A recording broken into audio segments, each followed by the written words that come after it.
Started here. Usually our nameplates are designated before we get in here, but we don't know where they want us to sit right now, so let's take a couple extra minutes. I hope everybody had a good weekend watching football. Anybody been watching the Washington Commanders lately?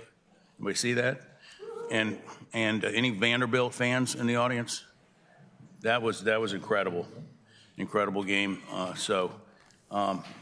Put me in a better mood here to handle all this serious policy work we do at JLARC. So thank you for coming, and we are going to start out open here with our Executive Director, Hal Greer.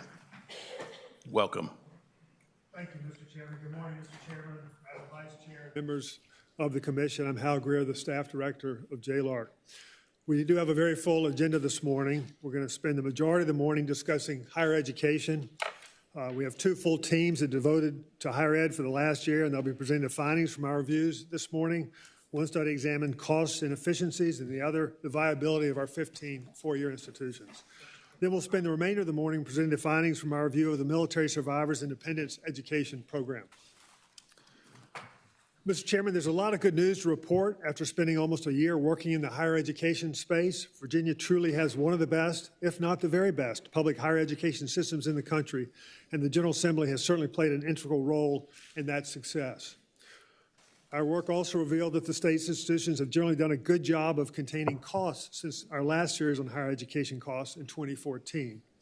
On the viability front, we can report that all of our institutions remain viable and none are at risk in the near term of needing a major intervention to keep them operating. There are, however, some findings from these reviews that are more concerning. There are instances in which institutions are spending substantial amounts of money on areas that are not core to their instructional mission at the expense of their students. These students, many of whom are taking on substantial debt to pursue their degrees. In addition, there are extremely challenging trends in higher education generally, which will require some Virginia schools to work especially hard in the coming years to ensure their continued viability. Our teams have had to collect and analyze an extraordinary amount of data for these two studies, and I want to thank the presidents of all 15 institutions and their staffs for their significant assistance in providing the needed data to conduct these reviews. I also want to thank Scott Fleming and his staff at Chev for their valuable assistance. And I want to thank Secretary Cummings and Secretary Gadara, who have both devoted considerable time and attention to these issues addressed in these two reports, and they offered a very useful perspective and valuable insights as we consider these topics. With that, I'd like to turn it over to Justin Brown, who oversaw both of these higher ed studies. Justin? Good morning, Justin. Good morning, Mr. Chairman. Wait for the slides to come up here momentarily so I can see what I'm talking about. So as Hal mentioned, we did a lot of higher education work, and this was actually a single study resolution, had a variety of topics across all the 15, and we decided we need to split it up because it would just be too unwieldy otherwise. So the first thing we're going to talk to you about this morning is kind of the student cost and the spending and the efficiency topics, and then we're going to have a second one primarily looking at the changing higher education landscape and how that may affect the viability of institutions. As Hal said, we did a lot of different types of work on this, and so I really need to thank the institutions for this. When each project leader gets up, they'll tell you a little bit more specifically what they each did for their respective projects. This is just a reminder, you all know this, but we have an extremely kind of varied higher education system. We've got very large research institutions. We have relatively small baccalaureate institutions. They all play an important role. Unlike, let's say, North Carolina, they're not really part of a system. We have a pretty decentralized approach to higher education. It's largely up to the boards of visitors. But in a recent year, there was about 220,000 students across all these 15. Most of them were undergraduate students. This just shows you basically kind of where the money comes from. This is across all 15. We'll get into it specifically school by school. This looks quite different depending on which institution you're talking about. The majority, or let's say the largest component of revenue is tuition and fees charged to students. State appropriations are next, and you can kind of see the rest of them there. But again, this is going to be pretty different for each school. Sticking with the theme of variation, this just shows you the distribution of total cost. There's three main components: tuition and E&G fees, non-E&G fees, and room and board, depending on how the student is going about this. For example, they may or may not be paying room and board to the school. They may be doing that through other means, but this just shows the difference in total cost of attendance across the 15. This shows basically where the money goes in terms of functions. Again, this is across all 15 schools. The biggest category is instruction. Research is a big category. Auxiliaries, which are a lot of things, but it's primarily housing, dining, and intercollegiate athletics. And you can see on down the list on the slide. This just shows the different kind of scale of financial operation you're talking across these schools. The ones at the top are very large institutions with a lot of revenue and a lot of funding streams, and obviously they spend a lot due to that as well. We lost our slides for some reason. Are they back? Maybe they're back. Control room problems. Can you all see the slides on your, oh, you can, okay. Can you tell me what slide we're on? 8? Oh, well, let me just do that. This won't work for the project leaders, but, okay, so we're gonna, here we go. We're gonna talk a lot about, in both reports, this notion of that it seems like it's different with higher education, and we'll get into more detail on this, but the National Virginia Survey data it's pretty interesting that families and students are really thinking differently about whether it's worth it to pay what it costs or borrow to pay for what it costs to go and get a 4-year degree. That hasn't always been the case, and so the data is starting to look a little bit different here. The other thing that's kind of interesting is for the first time, really since the 70s, the wages of folks with technical degrees and other certifications is starting to go up in real terms. You still make more with a 4-year degree on average, but you can go make a decent salary with the technical certification, and that's kind of a fundamentally different circumstance that we're having, certainly when you think back over the last 25, 30, 40 years. We're also at a different demographic point in kind of the Commonwealth, certainly. So this is just a long-term enrollment chart. And you can see that since 95 to, let's say, right before the Great Recession, higher ed enrollment was ticking up at about 2% a year. You get into the next time period, which is kind of from the Great Recession right before the pandemic, still growing, but it slowed down to 1%. And you see kind of in the pandemic and then slightly after, that growth has continued to slow.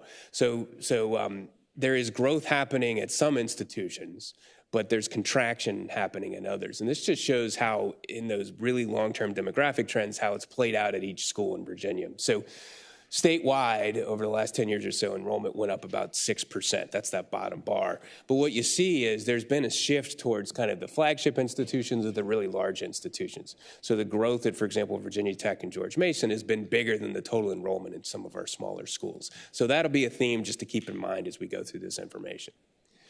So with that, I'm going to bring up Joe McMahon, who is the project leader for our review of spending and efficiency, and he'll walk you through that report. Joe?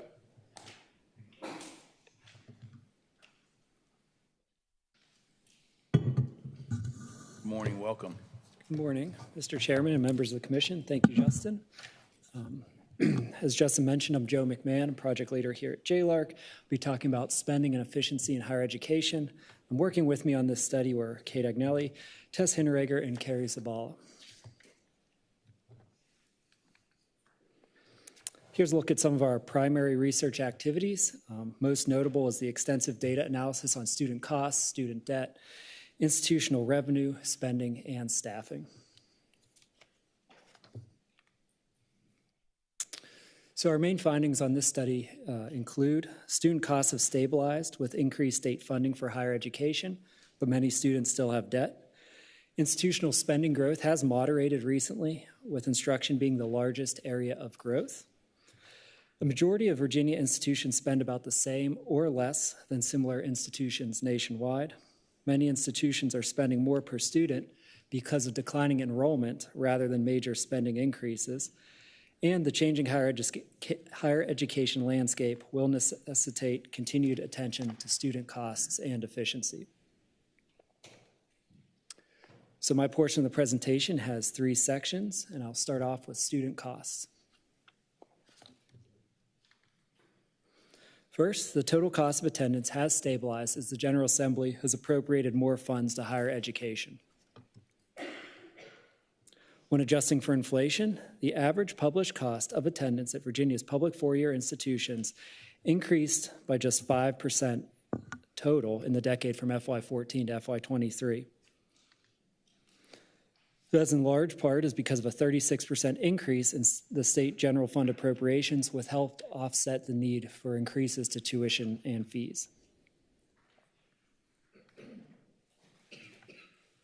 For our next two findings, first, most students receive financial aid and pay a net price that is lower than the total published cost of attendance. And the second one is that net price paid by students varies by institution, but has generally decreased in recent years.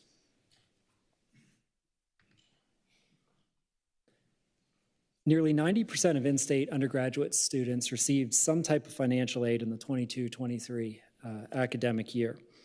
The actual price paid after factoring in that aid is called the net price. The average net price paid by students at Virginia's public institutions is about $12,500 less than the published total cost of attendance. You can see here that the average net price varies by school, ranging from $6,200 and just 29% of the published price at NSU to $18,000 and 64% of the published price at Longwood.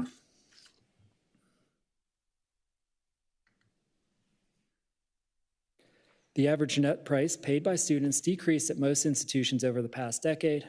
As I mentioned, this is in large part due to increased state appropriations in recent years. Also contributing is additional scholarship and aid money provided by the state and the institutions themselves, as well as pandemic relief funds, much of which were designated for student aid. You can see here the biggest decreases in price were at Christopher Newport, VMI, and UVA-Wise.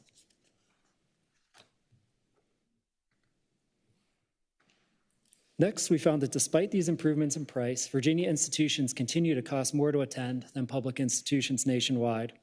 And related to that, Virginia students borrow more than students in other states.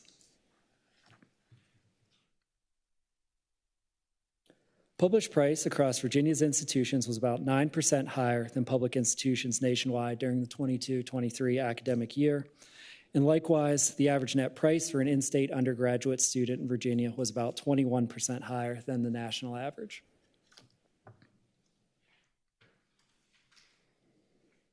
Perhaps related to that, we found that many students still borrow to afford higher education despite those recent decreases in net price. 54% of in-state students who graduated with a bachelor's degree borrowed to pay for some or all of their education, and that average debt of those students is about $30,000. That's more than the average student debt of graduates from public schools in other states, which is about $27,000. Student need and institutions' ability to provide aid contribute to debt levels. Looking at this figure, you have the proportion of students who borrow going from fewer on the left to more on the right. And then as you move higher up in this figure, that represents higher debt levels among the students who borrow. So you'll see that Norfolk State and Virginia State have the largest proportion of students who borrow and the highest average debt levels. And that's because they have a greater proportion of students with no ability or a low ability to pay for higher education. On the other hand, William & Mary and UVA have a relatively low proportion of students with a limited ability to pay, and both institutions have access to other funds, such as endowment revenue, that help them meet student need. That concludes my first section. I can pause and take any questions. Mr. Chairman. Senator Edmund. Thank you for the presentation.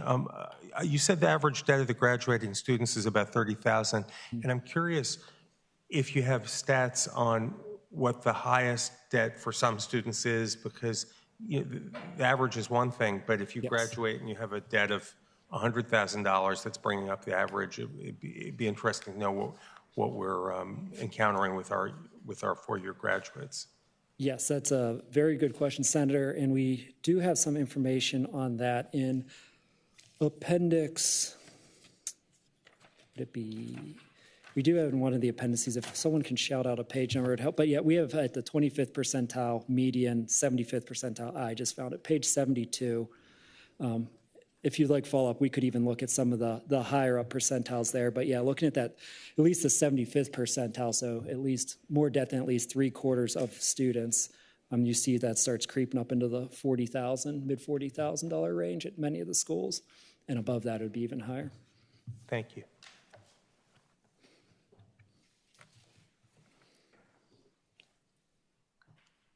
Okay. Delegate Ware. Thank you, Mr. Chairman. On the slide 22, you indicate a difference. Virginia institutions continue to cost more to attend than public institutions nationwide.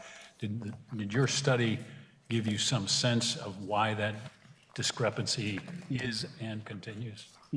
Delegate Ware, that's a good question, something we thought about too. So this comparison is just comparing average Virginia institution cost to average nationwide. What it's not drawing a comparison on is really different characteristics of those institutions. I'll talk about that in a little bit here, but essentially this notion of higher quality, more amenities, Virginia public institutions tend to do things like more research, more residential campuses that are associated with higher spending. So, I mean, that is primarily what's driving the difference there. So research, and more residential? More residential, offering higher degrees. A lot more Virginia institutions have master's and doctoral degrees compared to just being a bachelor's degree institution. Thank you, Mr. Chairman. Thank you. Okay. Thank you, Delegate Ware. So can you tell us why, if you have more research and more graduate programs, it affects the cost of educating undergraduates? Delegate Sickles, that's a good question. And again, not to get too much into my future slides here. On the research, Never mind, if you're going to cover this later, just keep a little going. bit. I was on the research side. There's a portion of that is being funded by the institution itself.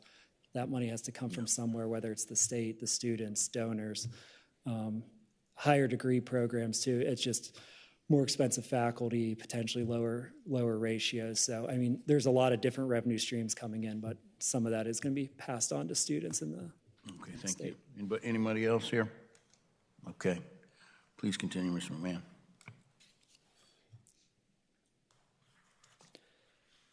Next up is institutional spending and staffing. First, a long-term overview. Accounting for inflation, spending system-wide is up by a total of 64% over the past 20 years. However, as a result of a one-time drop in spending during the pandemic, and partially because of recent high inflation rates, spending growth equals just 2% in those last 5 years. A similar trend emerges when looking at spending growth on a per-student basis, which was about 33% over those 20 years. The first two findings in this section are: instruction made up the largest portion of spending growth over the past decade, and staffing grew most in business and finance and academic positions.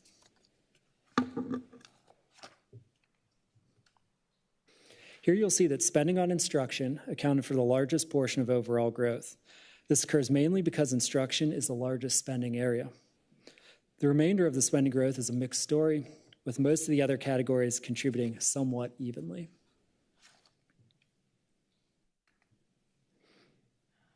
Within those spending categories, staffing is typically the largest expense. Personnel make up 60% of total costs and as high as 85% of costs in the category of instruction. Personnel spending grew by about $680 million in the past decade when adjusted for inflation, which was more than half of overall spending growth system-wide.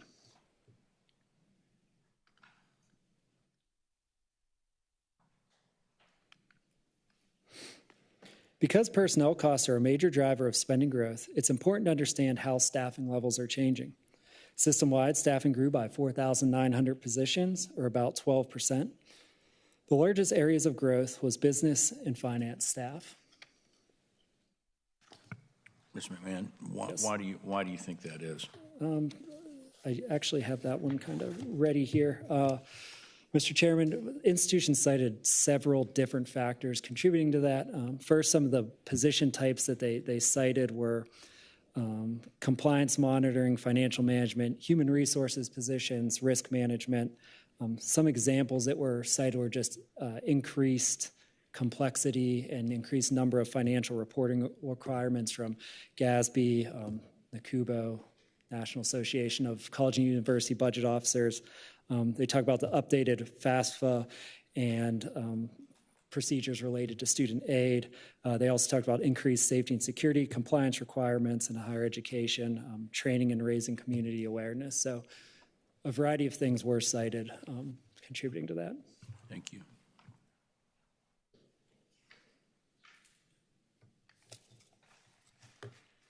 So I'm going to switch gears a little bit here and give some quick background before jumping into this finding. We conducted a regression analysis that controlled for about 10 different factors that are associated with higher or lower spending at colleges and universities. And as part of that analysis, Virginia institutions were compared to about 700 public institutions nationwide. And what we found is that a majority of Virginia institutions spend about the same or less than similar schools around the country.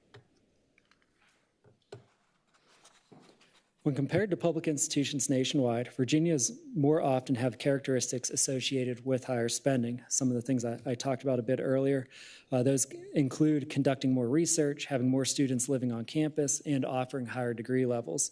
So it's important to control for those factors when comparing spending to other schools.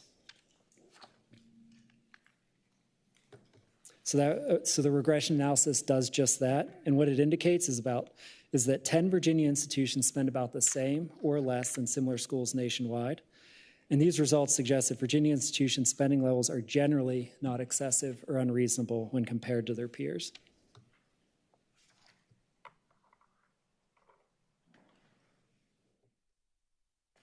Now I'll discuss the factors and areas of spending that are contributing to spending growth. First, we found that declining enrollment is a main factor contributing to reduced spending efficiency at 10 institutions. Institutions have fixed costs, such as facilities, that do not decrease proportionally when student enrollment drops. So as student enrollment declines, spending efficiency, measured in terms of spending per student, is reduced. And that's what we're seeing in Virginia. It's a declining enrollment rather than major spending increases that has been a primary driver of reduced efficiency. This reduced spending efficiency is of concern because it can result in higher charges to students in order to generate sufficient revenue. So here's going to be a visualization of the relationship between declining enrollment and spending growth on a per student basis. So first, you can see that all 10 schools here had declining enrollment to some extent during the past decade. Next, you can see that the amount of total spending growth over those 10 years, and note that 3 institutions, Radford, Mary Washington, and Longwood, actually decreased their overall spending. And when those trends are factored together, they equal spending change on a per student basis, and that's what you have with the dark blue bars on the left.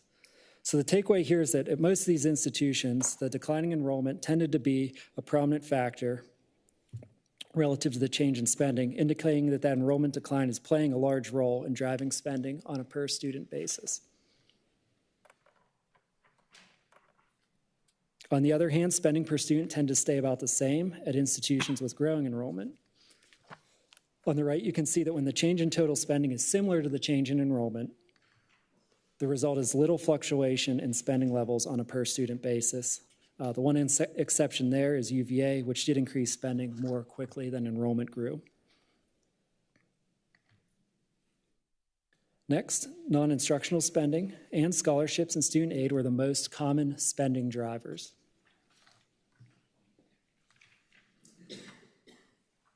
We examined spending by major functional areas across all institutions to try to identify which areas were contributing to spending growth, and that's what we're referring to here as a spending driver.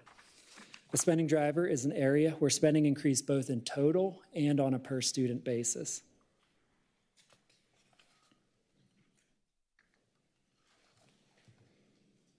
Here's a snapshot of the functional areas that were identified as spending drivers across the 15 schools. One of the interesting things about this study is the variation in growth by institution and by spending category. This is different than what JLARC found when conducting a series of higher education studies a decade ago. At that time, spending was increasing more uniformly. For a quick overview of some of these categories, instruction was a spending driver at 5 institutions. Non-instructional areas, which includes support and operations, was a driver at 7. The auxiliary function was a driver at 6 institutions with housing, athletics, dining services, and student health services, most commonly contributing to that growth. Spending on scholarships and financial aid increased at most institutions, but this area is a little bit different because it also results in improved affordability for students that receive that aid. And finally, one school is highlighted for research spending.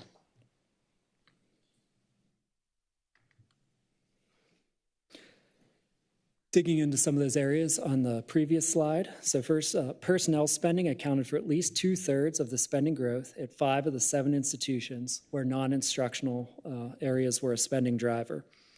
And it tended to be more staff rather than salary growth that contributed to increases in personnel spending. Like the statewide trend, business and finance staff was the fastest growing staffing category at these institutions, increasing by 94% over 10 years.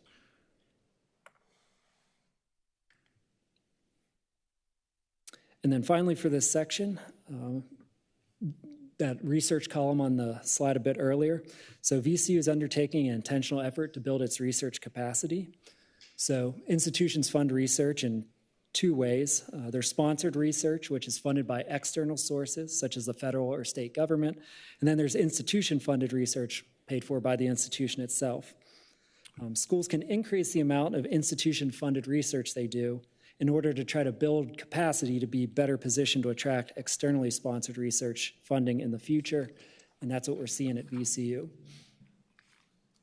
So, Mr. McMahon, on VCU's case, did their internal investment result in more federal funding through, National Institute?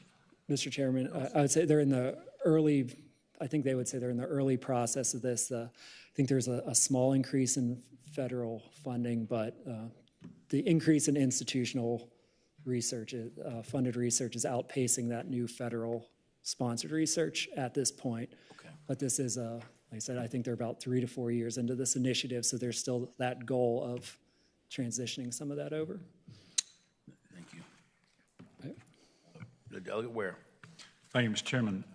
Looking at slide 40, I look at something that is maybe not as clear, and obviously to put it in data, it needs to be generalized, but you look at categories like instruction or non-instruction functions or auxiliary enterprises. Mm-hmm. Those are not transparent phrases. Is there a description somewhere of what's included in those categories? Yes. Chapter 5 of the report is going to be a much deeper dive into each one of those areas, talking about each institution, really starting with page 31. And then also Appendix D has definitions. I can give you a real quick definition on some of these. Those non-instructional funding areas are student services, academic support, operations and maintenance, and then institutional support, so the general administration for the school. Auxiliary enterprises are those self-supported, self-funding things that are kind of off to the side, so housing, dining, recreation, student health, athletics. And then instruction is the core instruction. It's 85% personnel. That's largely professors, faculty, instructional staff. Delegate Ware? So in the last one you said it's largely instructional staff. Yes. What else would be in broad terms included besides professors and instructors? Yeah, it's going to be instructional materials, supplies, books, classroom materials. Thank you very much. Thank you. Mr. McMahon, back on the VCU question. Are they raising some of this research, aren't they raising some of this research money through philanthropy? Yes. Okay, how much is through philanthropy and how much is from the General Assembly? Mr. Chairman, we've worked with them to try to put some exact numbers on that. They cited at least 38% of it is from tuition and fees and state appropriations that's funding that institutional funded research. There's this another middle bucket that has several things going on. We'd have to work with them more to try to put exact numbers on that. Some of that is philanthropy, but then some of that is also what we would deem to be unrestricted funds. One of the things is, not to get too in the weeds, on your funded research side, sponsored programs, there's overhead that those sponsors pay VCU does then dump some of that overhead from the funded research into the institutional research. So that's where you get this gray area. If that's an unrestricted fund to the institution that they're choosing to use on institutional research. Okay, thank you. Right. So continuing on with that topic, so as a result of that growth in institution-funded research, there's been an increase of cost to the school and its students. Institution-funded research grew by $125 million over the decade. That's about $4,800 per student. What I was just mentioning there, somewhere between 38 and 65% of that is being paid for by state appropriations, tuition and fees, or other unrestricted funds. And these additional costs could be of concern because on average, VCU students have less ability to pay for higher education, pay higher net prices when they have need, and have higher levels of student debt at graduation.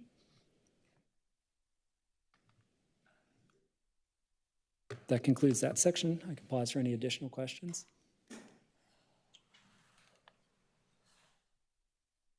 Okay. See no questions. Please continue into the last section. Got it. So finally, I'll discuss efficiency efforts and reducing costs. The first two findings are that institutions report implementing multiple efficiency and cost reduction strategies, but some institutions have not implemented efficiency strategies in areas that are driving spending growth.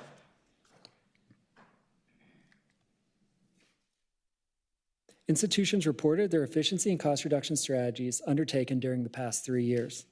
The most common strategies cited were process redesigns, organizational changes, and those related to contracting and shared services. These efforts produced a reported savings of about $96 million annually, equal to about 1% of overall spending. However, some institutions have not implemented efficiency strategies previously recommended by JLARC and that were subsequently required in the Appropriation Act.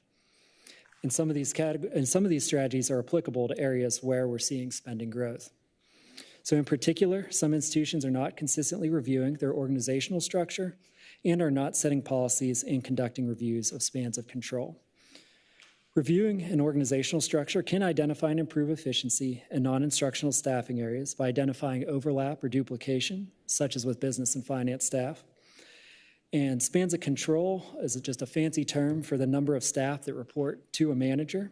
So a higher number of direct reports to a manager is generally more efficient because it helps control the number of managerial positions that are needed. So conducting reviews and establishing policies regarding spans of control can improve efficiency by reducing the number of managerial positions, and that can generate savings because managers tend to be the most highly compensated. Mr. McMahon, what kind of reasons did the institutions, without naming names, decided to ignore the law that we passed? I will say, Mr. Chairman, there is language in there to the extent practical. So I think that that is kind of where the origin of what some of the reasons are. On the organizational structure review, often it was cited that they've done structure reviews in smaller divisions of or branches of the organization, but not in organizational wide reviews. I think there were others that just had not done that strategy, though. And then the spans of control or in managerial reviews and policies. So just back on that again, in your bullet point here, it says required in Appropriation Act. And, Yes. and now you say that's to the maximum extent practicable. Yeah, I think the intent, though, is that these things are read of the intent, and then these are monitored on an ongoing basis. Did anyone say, hey, we're going to do that next year, we're trying harder? Not that I recall. I don't want to speak for all 15 institutions without going back and doing a little digging, but. Okay, thanks. Delegate Herring. Thank you, Mr. Chair. Just a quick question. Was there a specific year of where that sort of extent practicable language that was the requirements? Delegate Herring, each one of those things have different time periods in the appropriation. I think we're looking at, some are saying within 5 years. We asked about the last 5 to 10 years. to try to capture that whole time since the Appropriation Act language came in about 2016. So, Okay, thank you. Thanks.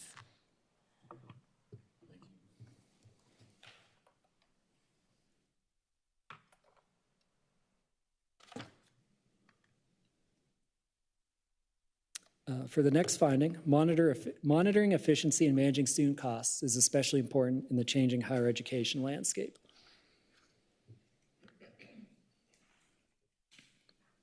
Majority of Virginia's public institutions have already experienced a decline in enrollment, in part because of more cost-conscious students and families, and demographic projections show institutions will be competing for fewer students in the future. The changing landscape will require efforts to further improve efficiency and focus on student costs. Boards of visitors at the institutions, they inevitably consider costs of students when asked to approve tuition and fees. However, boards are not expressly obligated to consider spending efficiency and student costs more generally in their decision and policymaking roles.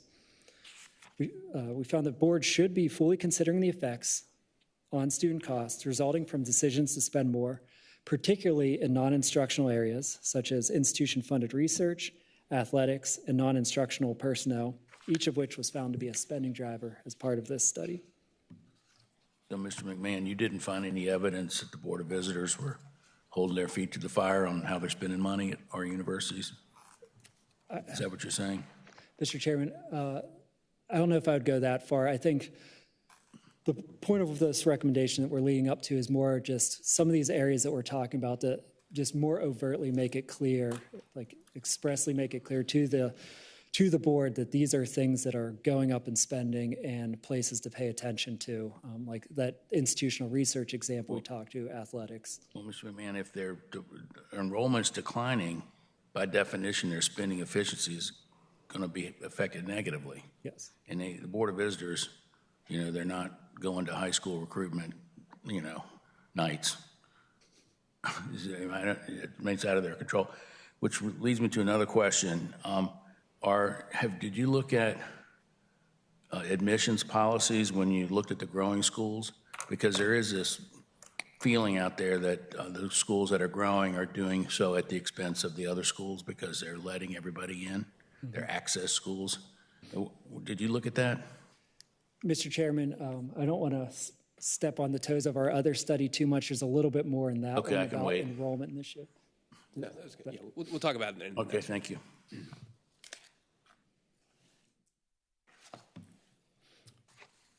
So we have this recommendation here on slide 51. The General Assembly may wish to amend code to expressly include in the duties of boards of visitors the responsibility to fully consider the impact that policies and decisions in non-instructional areas will have on student costs. Mr. Chairman. I see the emphasis on institutional athletics. I know that Mr. Chairman's a sports fan, as am I. I guess that part of that consideration, though, could also be a return on investment, right? I mean, because, when George Mason made its, Sweet 16 and Elite Eight run, I think there's probably an enrollment and interest increase in the university the year after. So I think to some degree, right, some of these sports athletic programs, in addition to providing benefits for the students and the student athletes, also enhances brand awareness and makes the institutions more attractive and maybe beneficial, right, in increasing that spending efficiency by giving them an opportunity to enlarge the student body. So that would still be part of that consideration. Yes, delegates. I mean, that's a really good point. We thought about that. There really is a pros and cons there. Schools talk about how it helps with brand recognition, student recruitment and retention, attracting donor money. So there are those positives. I think on the other hand, we were asked on this study to look at efficiency and student costs, and we are seeing that they are a pretty notable portion of costs, and I'll get into that here in a few slides at some of these institutions. So I think it really is this balance between the two and looking at places, particular schools where it is particularly high. And I say that also as a very big college sports fan. You done? Okay. Anybody else here? Okay, thank you. Please continue.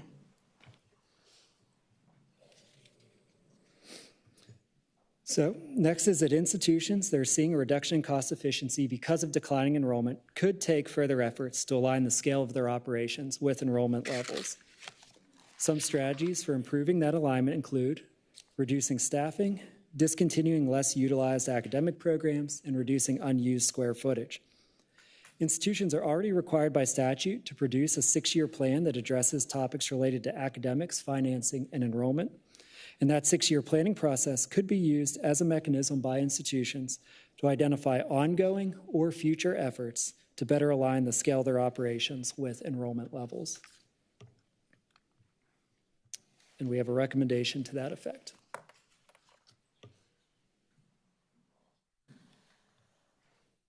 So finally, intercollegiate athletics continue to be a substantial cost for students at certain institutions. So here's a look at the annual fee charged to students that is used to support intercollegiate athletics. Note that that fee is more than $2,000 each year at about half the schools. In addition to student fee revenue, many institutions also provide support to athletics with other institutional funds.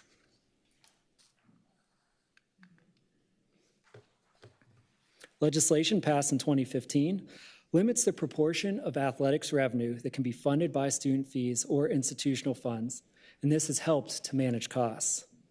However, as overall athletics revenues grow, which is something that we're all seeing in recent years, so can student fees and the amount being paid by the institution. So using JMU as an example, so when adjusting for inflation, JMU's athletics revenue grew by $11.8 million from FY14 to FY23, with $8.7 million of those dollars being funded by student fees and the institution, all while JMU remained in compliance with existing statute. So another way to approach this is from the perspective of student costs. Imposing a cap on student fees and institutional funds for athletics that is based on the proportion of the total cost of attendance could further control how much students and the institution are paying towards intercollegiate athletics programs. So we have a recommendation that the General Assembly may wish to amend code to constrain the amount of student fees and institutional funds that can be allocated to intercollegiate athletics by establishing a maximum proportion of the total cost of attendance that cannot be exceeded. Senator Abbott. Yeah, I wanted to ask the institutional funds, does that include private donations to the institution, like if someone donates millions of dollars for a sports stadium? Mm-hmm. Senator Evan, I would have to follow up on you. I can see the line that there in that annual report is called direct and indirect institutional support, but I'd have to dig a little bit more to see what's underneath that. Okay, because just to drill down, Senator Evan. Thank you, Mr. Chair.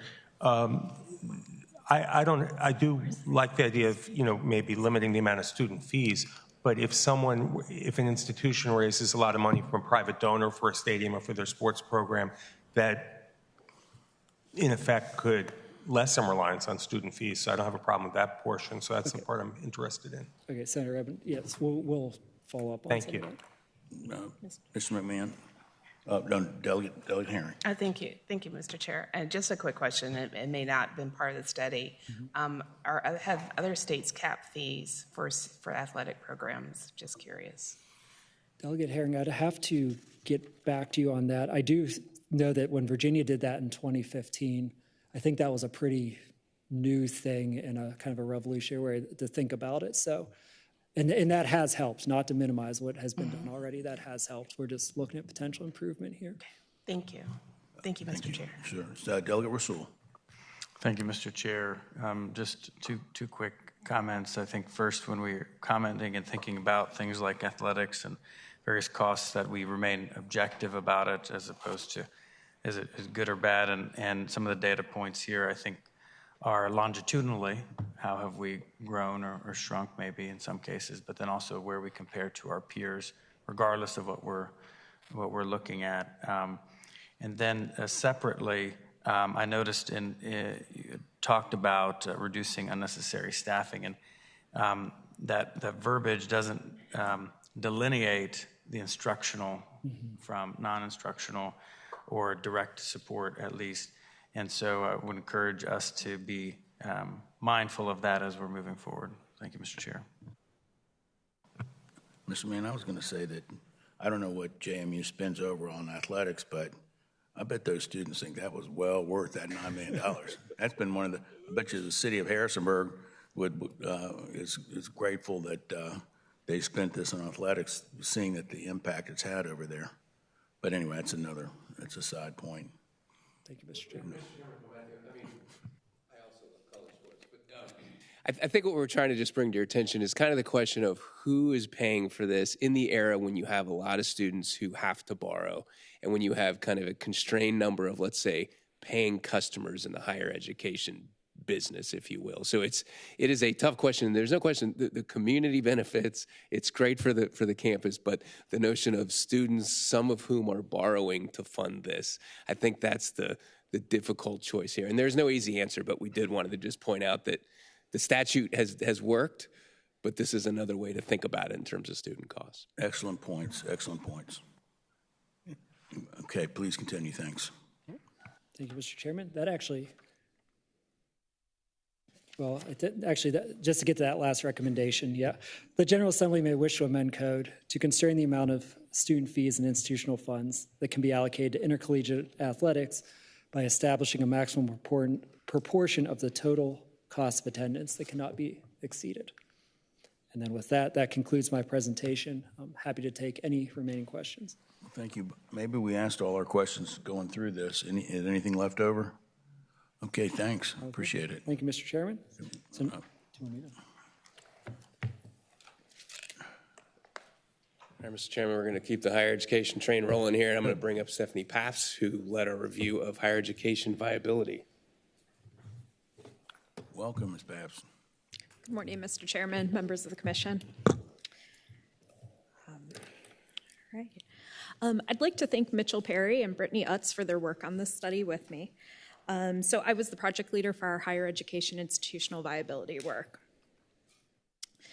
Slide 59 summarizes our research activities for this study, which included analyzing data on enrollment, graduation rates, institutional finances, and degree alignment.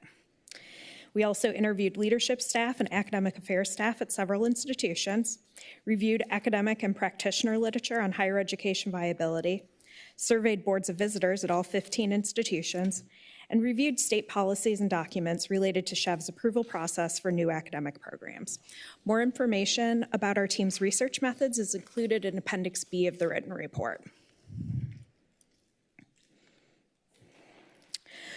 Our study found that tuition is a key revenue source for institutions, but enrollment has been declining at some Virginia institutions. Demographic and market trends will place further financial pressure on many higher education institutions. Virginia institutions face varying degrees of viability risk, but none are at high risk. Institutional viability can change relatively quickly, which necessitates continued monitoring and planning or action as needed. And we found that the state's academic program approval process could be more transparent and streamlined. I'll start by providing you with a little bit of background on the higher education landscape related to viability. As Justin discussed at the beginning of the presentation, enrollment growth at the four-year institutions started to slow in 2012 and has continued to slow since the pandemic. Although enrollment has continued growing, albeit slowly, some signs point to enrollment declines in the future. Some recent national data shows that students and families may have changing opinions on higher education, with increasing skepticism around the need for and cost for a college degree.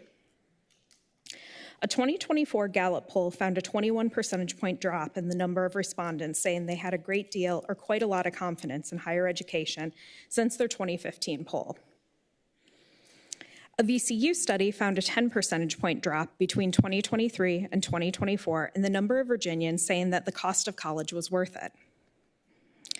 And finally, the Pew Research Center found that around half of their survey respondents said that it was less important to have a four-year degree today in order to get a well-paying job than it was 20 years ago.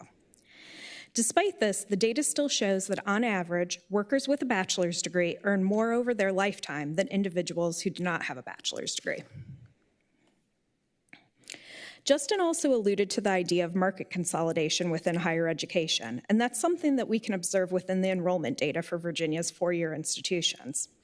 Market consolidation, whereby larger and flagship institutions are growing while smaller and regional institutions are becoming smaller, is not a Virginia-specific phenomenon. This is something that's happening nationwide. On this slide, we show that the enrollment growth at the state's two largest institutions, George Mason and Virginia Tech, exceeds the total enrollment at 7 small institutions. In addition, and perhaps most importantly, the total number of potential college students will soon begin declining. The number of high school graduates is expected to peak in 2025 and then begin declining. Once the number of high school graduates begins to decline, higher education institutions will be competing for a shrinking number of potential students. Put together, all of this suggests that enrollment in higher education institutions will likely begin declining in the near future. Mr. Chairman, I'll pause here for questions. There appear not to be any. Thank you very much. Please continue.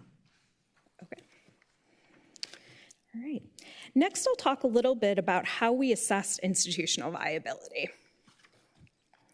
To develop a framework for assessing the viability of Virginia's higher education institutions, we started by examining other frameworks that had been created for similar reviews in other states and by academia. These frameworks typically included several different metrics, some around students, some around financial health, and some around revenue. Each different framework used a different combination of metrics. These viability frameworks are designed to allow researchers and policymakers to look at a limited number of metrics and assess, based on those metrics, whether some risk to an institution's viability exists. Once that risk assessment has been made, additional research and analysis is needed to understand the nature and magnitude of the viability risk faced by an institution.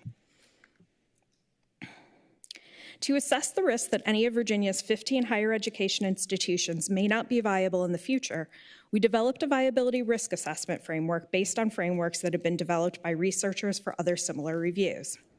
The framework we used first assesses institutions for their selectivity. Institutions that were determined to be highly selective were identified as having very low viability risk. Then we assessed 8 different viability risk factors for each institution. First, we looked at 3 student factors: graduation rates, first-year enrollment, and retention. Then we looked at 2 institutional appeal factors: pricing power and facility age. And then we looked at 3 financial factors: financial health ratios, state funds, and endowment funds. For most of those factors, we assessed the factor by looking at the trend over the past 8 years, the trend over the past year, so a recent trend, and then we compared the change over the past 8 years against all other public 4 years nationally.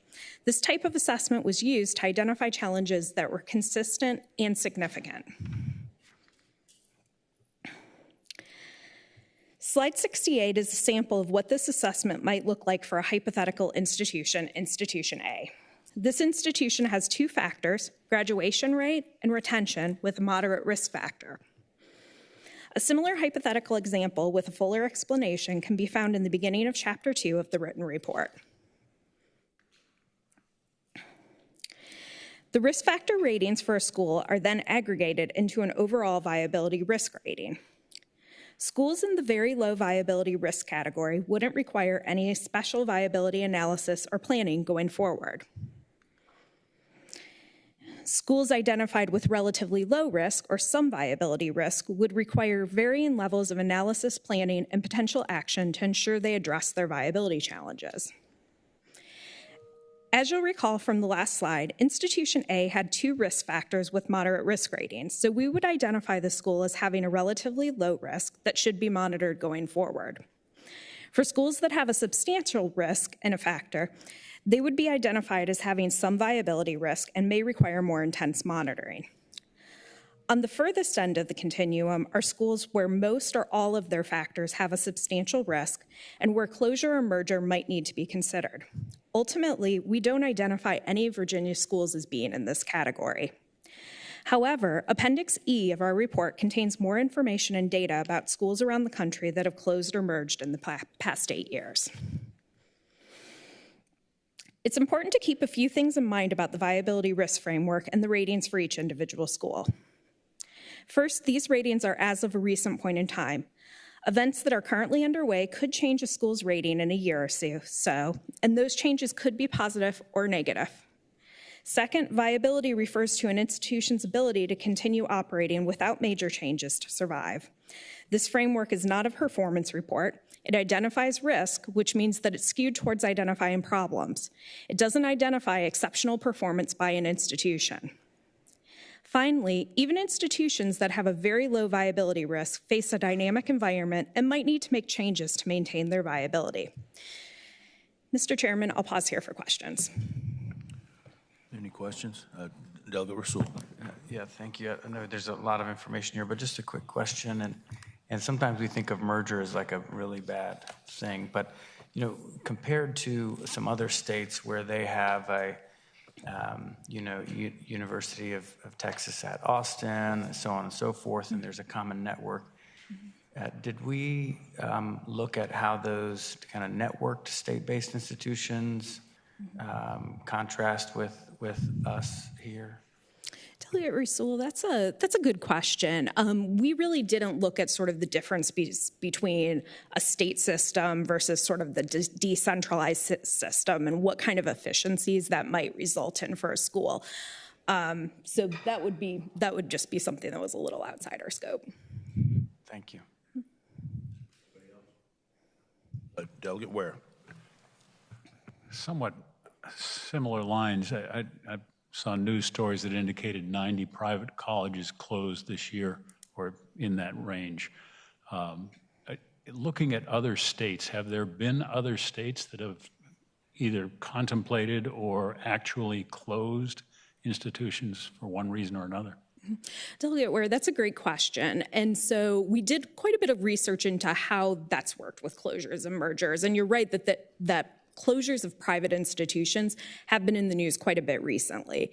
What we found is since 2016, most institutions that have closed or merged were private institutions. They typically had under 1,000 students at them, and they were also typically religiously affiliated. So those were the three common themes. One other theme that kind of showed up was that many of these institutions were located in parts of the country with declining populations, so the Northeast and the Great Lakes states. In terms of public institutions, there have been a few that have merged over the past several years. It's pretty rare, and it tends to be concentrated in 3 different states where it's happened. So there have been some mergers that have occurred in Georgia, Pennsylvania, and Vermont. And each situation is a little bit different, but they have merged colleges in those states, usually because of declining enrollment. Thank you. Thank you, Mr. Chairman. Anybody else? Thank you. Please continue, Ms. Potts. In this next section, I'll walk through the results of the institutional viability assessment. I'll go through this relatively quickly, and I'll focus more on the institutions where we identified some risk. Appendix D of our report, though, has a fairly detailed explanation of how we rated each school on each of the elements of the framework. First, we found that 8 out of 15 institutions had very low viability risk and that no special analysis or planning for them is currently needed. The first 2 schools in this very low viability risk category were UVA and William & Mary. Both schools were rated with very low viability risk because they're highly selective. They have very large applicant pools. Both schools have over 10 applicants per spot available.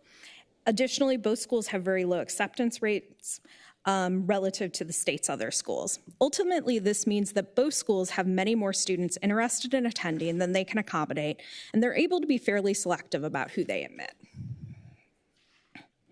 The next 4 schools in the very low viability risk group were James Madison, VCU, Virginia Military Institute, and Virginia Tech. These 4 schools had only negligible or minimal risk ratings on all 8 factors. And finally, George Mason and Old Dominion were both rated as having very low viability risk. These 2 schools had negligible or minimal risks on 7 out of 8 risk factors, and they had mitigating circumstances for the 1 factor with moderate risk. In the case of George Mason, the 1 factor with moderate risk was pricing power. They've experienced declines in tuition revenue per student. However, this was mitigated by their enrollment growth. Between 2016 and 2023, first-year student enrollment grew more than 40%, which meant that George Mason's total tuition revenue has grown, even though its per-student tuition revenue has fallen. In the case of Old Dominion, the 1 factor with moderate risk was their first-year enrollment, where they've experienced declines over the past 8 years and in the most recent year. However, when it came to their enrollment decline in the most recent year, that decline was related to an intentional decision to reduce the school's admission rate in an effort to ensure that admitted students are academically prepared for college-level work. Next, we found that 4 schools had a relatively low viability risk. The 4 schools in this group were Christopher Newport, Longwood, Norfolk State, and UVA Wise. These schools had 1 or more factors that had a moderate risk rating. Longwood, Norfolk State, and UVA Wise all had a moderate risk rating related to their pricing power. These schools experienced a decline in their inflation-adjusted tuition revenue per student over the past 8 years and also in the most recent year. Between 2015 and 2022, inflation-adjusted tuition revenue per student declined by 20% at Norfolk State, 17% at UVA Wise, and 8% at Longwood. Christopher Newport had a moderate risk related to its enrollment and its financial health ratios. On the enrollment factor, Christopher Newport has experienced a slow decline in first-year enrollment over the 8-year period as well as in the most recent year. In addition, Christopher Newport's relatively high debt load and constrained revenues resulted in moderate risk related to financial health ratios. Finally, 3 schools were rated as having some viability risk. Those schools were Virginia State, Radford University, and the University of Mary Washington.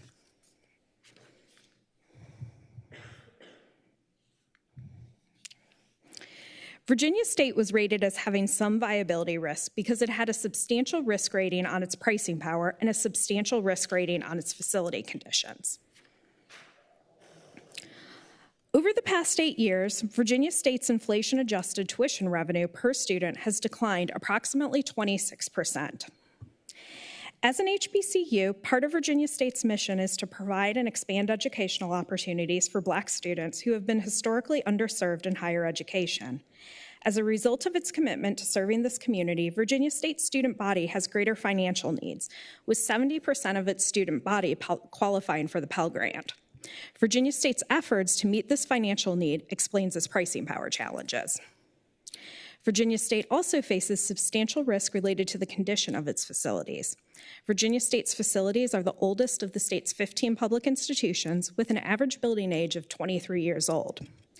To address these risks, the state has recently made additional investments in the school. Virginia State's appropriations have increased in recent years, and it's been appropriated substantial funding to improve its campus in recent budgets. So let me follow up on that. I mean, there has been a substantial increase, but this data that you looked at was prior to investments that we made in the last couple of years? Mr. Chairman, that's correct. Yes, it would have been ending about 2022 would have been the last data point that we had available for facility conditions. So it's before sort of those investments came into existence and also clearly before the buildings have come online. So the General Assembly actually saw this coming without, and are trying to work on these issues now. Mm-hmm. That sort of, yes. As this data gets updated in future years, that building age should come down and that risk rating should come down as well. Explain just one more time for a slur, what's pricing power? Yes. Does that mean that they do not have the ability to raise their tuition? Is that what that means? Mr. Chairman, It's low. Yes. So in terms of pricing power, what we looked at is we looked at inflation-adjusted tuition revenue per student. So that's how much that they're actually receiving on a per student basis in tuition. And so that really kind of tells us how they're able to price their tuition and whether they're able to raise their tuition as they need to keep up with inflation. So in other words, they are even most dependent on what we do here. As compared to other schools that have more pricing power, they have very low pricing power. That's correct. Okay, mm-hmm. I think I understand a little bit better. Yeah, Senator Locke. My question has to do with the fact that VSU is a land-grant institution. Is that correct? It is. Yes, ma'am. Yes. So, being a land-grant institution, does that not have something to do with the kind of funding that would go to VSU in the same manner that funding would go to Virginia Tech as a land grant? Senator Locke, That's a good question. You know, they're both land grants. They're very different land grants, as you know. I think if you look at the proportion of everything that they're getting in terms of revenue, that is a funding stream. But when you look at kind of everything, it's not really moving the needle here. So another way to maybe think about it, since you bring that up, I do think it's fair to say that there are some additional funding streams coming to them because of that help kind of from a viability perspective that non-land grant institutions probably wouldn't have. So that would be another way to think about it. But that they didn't, when we went there, they didn't even really bring that up, I don't think, as something in their corner. no, not particularly, no. So it's an interesting question. A follow-up? I'm just, I'll let it go. Okay, anybody else here? Okay. All right. Next, Radford University also has some overall viability risk. Radford's viability risk is entirely related to its enrollment. Radford has maintained graduation rates within a predicted range and solid finances, pricing power, state funding levels, and facilities. Radford's enrollment has declined on a percentage basis more than any of Virginia's other public four-year institutions. Radford's full-time equivalent student enrollment has declined from about 9,200 in 2016 to about 6,800 in 2023, which is a 26% decline. Radford has also experienced an even sharper decline in first-year students, with a decrease from 1,800 in 2016 to 1,100 in 2023, a 38% decline. Radford reports that first-year student enrollment is up nearly 30% for this fall 2024, though, jumping from 1,100 in 2023 to 1,400 in 2024. It's unclear how much a few dynamics impacted Radford's enrollment in this recent fall. Specifically, the federal government introduced a new financial aid form, which was riddled with problems and delayed financial aid offers for many schools. Additionally, Radford introduced a promise program this year, which offers to meet 100% of outstanding tuition need for Virginia students with certain family incomes. Finally, the University of Mary Washington is also rated as having some viability risk overall. Mary Washington's rating comes from substantial risk related to its pricing power, facility conditions, and financial health ratios, and moderate risk related to its enrollment trends. Mary Washington's substantial risks in pricing power is rooted in declining enrollment. Between 2016 and 2023, its full-time equivalent student enrollment declined by 23%. In hopes of mitigating its enrollment decline, Mary Washington heavily discounted tuition and fees for several years to entice more students to attend. This heavy discounting weakened the institution's pricing power in the higher education market for students. First-year enrollment may have begun to stabilize in 2023 and 24, but total tuition revenue continued to decline due to discounting. The school is currently in the process of attempting to roll back some of its discounting strategy.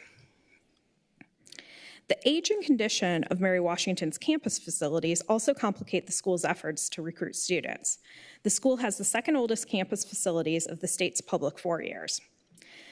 Mary Washington has also been facing substantial risk with its financial health ratios. Mary Washington's pricing power challenges and enrollment declines have constrained available revenues to meet its ongoing expenditures. The school also has high debt, primarily from having to absorb the financial impact of its foundation, making poor investment decisions. The General Assembly has made recent investments in Mary Washington's campus for construction of a new building and renovation of several others. The school has also made several changes to its foundation and its governance in the past 2 years, which should improve its financial health ratios in the future. Mr. Chairman, I'll pause here for questions. Okay. I see no questions. All right. Thank you. That's it. Okay, I'll continue. Okay. Okay. Okay. Moving right along. All right. In this next section, I'll talk briefly about how to address some of the viability challenges we had identified at the institutions. Out of the 15 four-year institutions, 7 of them were rated as having either relatively low risk or some viability risk. Those 7 institutions will need to closely monitor the risk factors. The demographic decline, growing skepticism about higher education, and the consolidation of students at larger institutions, combined with the risks identified at each of these institutions, makes this ongoing monitoring essential. As you can see on this slide, though, none of Virginia's institutions were rated as having high or very high viability risk, where we might need to start thinking about a merger or closure. And this is pretty in line with what we might expect.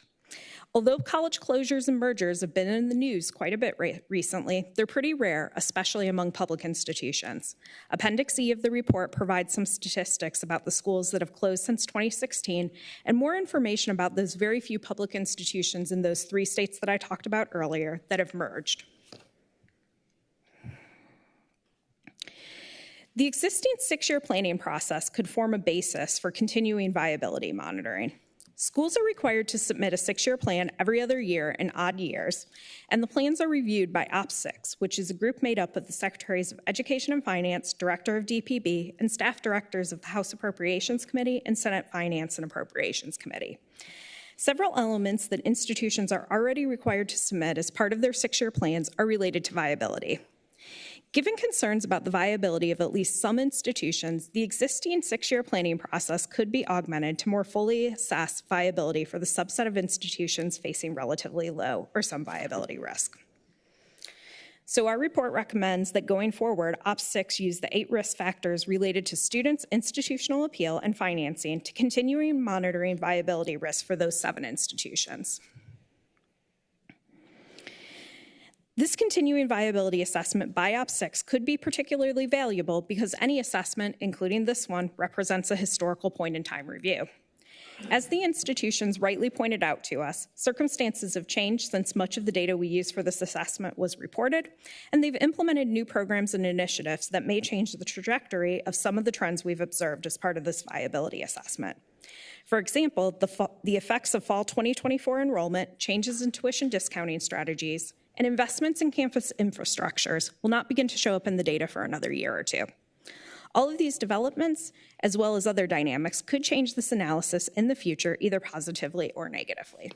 Mr. Chairman, I'll pause here if there's any questions. I don't see anybody. Okay. Please continue. Charge on. Yeah, charge on. Finally, Mr. Chairman, I'd like to conclude by briefly describing the work we did around academic programs. As the state's workforce needs evolve and technology changes, institutions will need to revise existing degree programs and develop new programs to keep up with student demand and the state's workforce needs. In particular, institutions facing viability challenges may need to evolve their programs to stabilize enrollment. However, in order to introduce new programs, state law requires SCHEV to review and then approve or disapprove proposed new degree programs. Historically, SCHEV has approved about 69% of programs that are submitted by 4-year institutions. However, we found that SCHEV's review process for proposed new degree programs can be subjective and administratively burdensome for the institutions. The report recommends that SCHEV revise its academic review process to streamline the process and improve transparency. Mr. Chairman, that concludes my presentation. I'd be happy to take any additional questions. Did you get any feedback from SCHEV on that last recommendation? I presume they think they're doing a good job. Yes, Mr. Chairman, we did get some feedback on that process from them. They did feel like there was some room to make some changes that could streamline that process, though. So there's a new director there, and I feel like it's something it's on his radar, and they're going to try to make some improvements there. So, okay, I think we've all heard stories about how long it takes to get an approval through that through their process. Okay. Is there a summary of this whole area? This is a lot of data. This is this is extraordinarily complete and exhaustive. And I know, as you just said at the end there, that the presidents of these institutions know this. They didn't need all this. We needed it. They didn't need it. They've taken steps to try to address their weaknesses. So all of us are interested in their success and wish them the best, and got to have our fingers crossed. And I think they'll take your recommendations to heart. Thank you so much. thank you, Mr. Chairman. Mr. Chairman, we're down to the final item on today's agenda, and that's our review of the Military Survivors Independence Education Program. I want to thank Commissioner Zingler and his staff at the Department of Veterans Services, who were very helpful and accommodating as we conducted this review. I would again like to thank Scott Fleming and his staff at Chev, and I'd also like to thank again the higher education institutions for their assistance with this work. With that, I'll turn it over to Justin Brown. Justin? Welcome back, Mr. Brown. Good morning again, Mr. Chairman.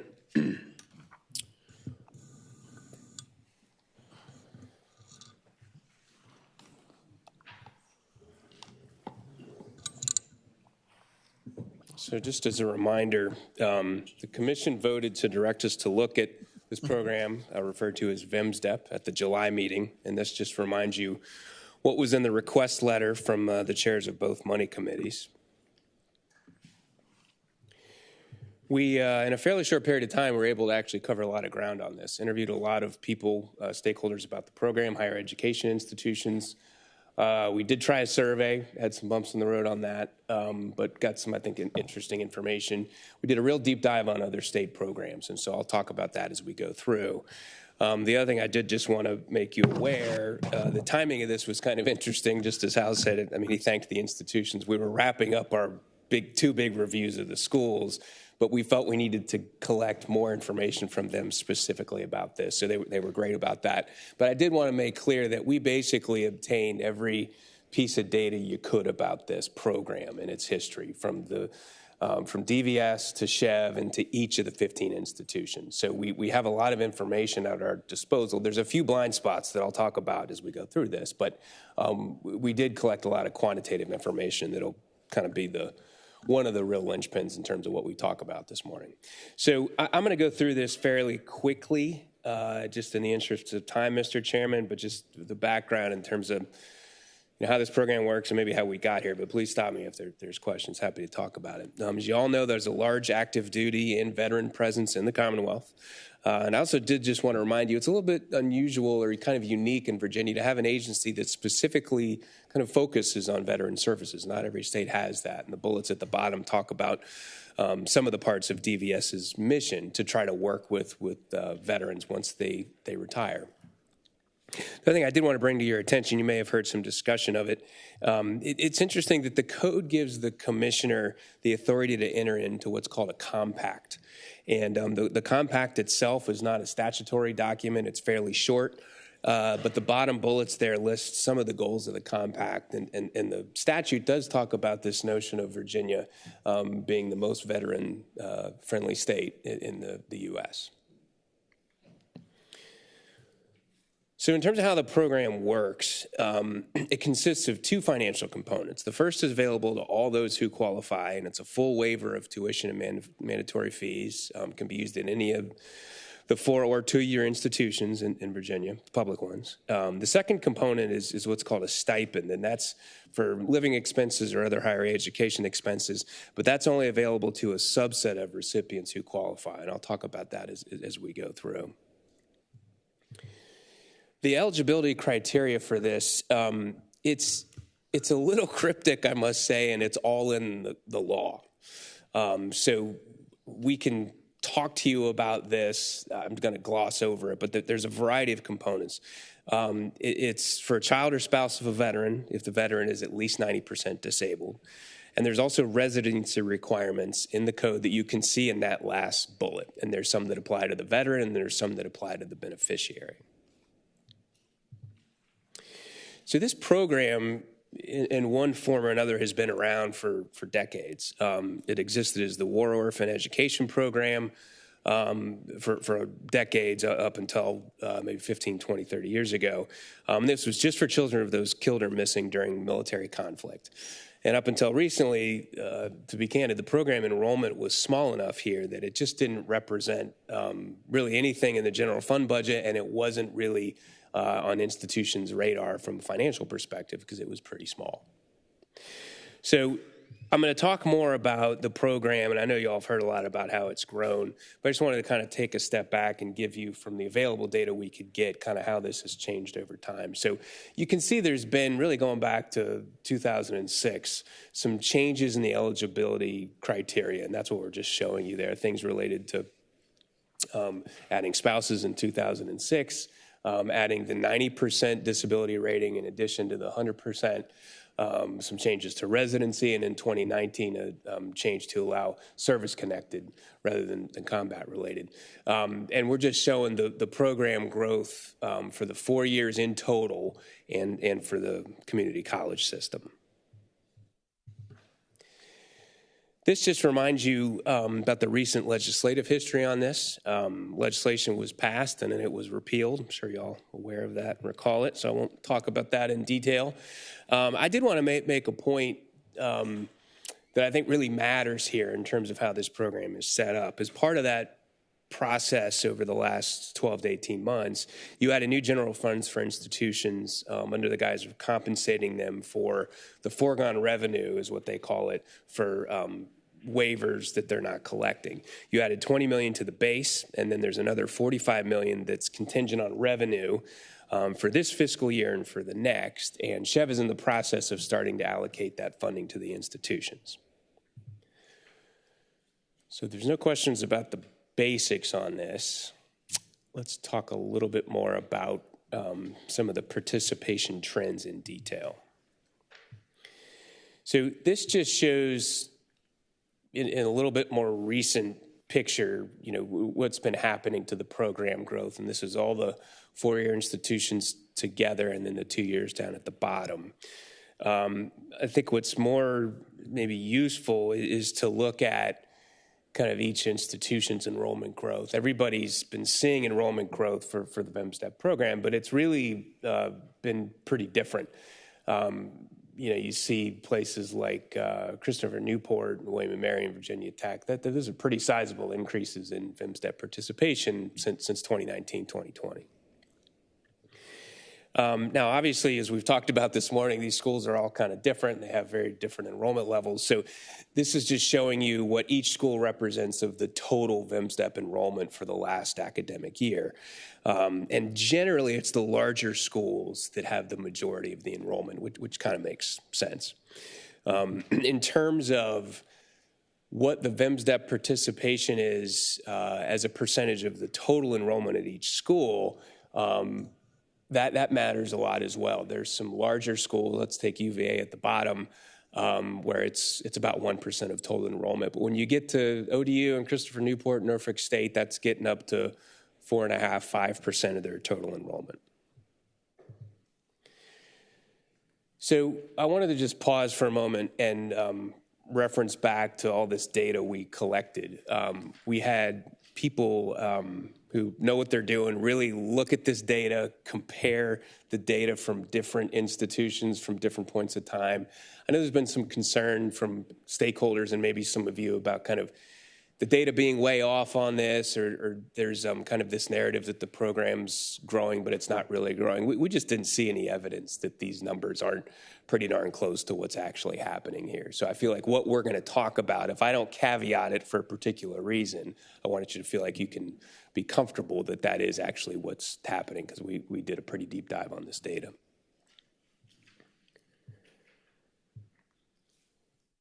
So now let's talk about some of these eligibility categories in terms of who's been using the program recently. This is just some real basic demographic data in terms of VMSTEP participants and other higher education students. You can see similar in some factors in terms of age, slightly different in some of the other demographics. This makes the point that the vast majority of VMSTEP students are undergraduates. But one thing to note, and I'll circle back to this, the proportion of folks taking graduate courses has been increasing more quickly than other things. So it's doubled over the last decade. It's been about 11% recently, but it's growing fairly quickly. Now, normally on a study like this, we do a pretty data-intensive analysis that looks at, and we did this on the other higher education work, for example, we could see all the spending categories and how they've changed relative to the total and relative to each other over time. There's some data limitations that precluded us from doing that fully for this particular program. DVS migrated to a new data system, and when that happened, there were some things related to dates of certain veterans that didn't get carried over. So we have kind of a blind spot on certain things, and I'll reference that as I go through. So there's some limits in terms of the eligibility category change over time. But we definitely can conclude some things with some of the recent data. And one of those things we can conclude, for example, and this is not terribly surprising, most of the recipients are the child of a veteran. You can see 15% are spouses.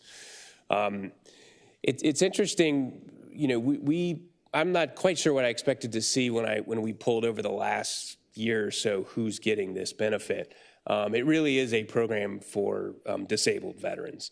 Nearly all the eligibility is for people who have been rated at 90% disabled or 100% disabled. And you can see the breakdown on the far right of those that are disabled to some degree. It's mostly 100% disabled. 14% is 90% disabled. So because disability is such a big part of the program here, we've got some information here, and then there's an appendix to these slides, which I will not go through, but they'll be on the website and you have it on your packet. We've just got some data about disabled veterans compared to other veterans. This just shows that they tend to be a little younger and a little more likely to be married and have children than other veterans.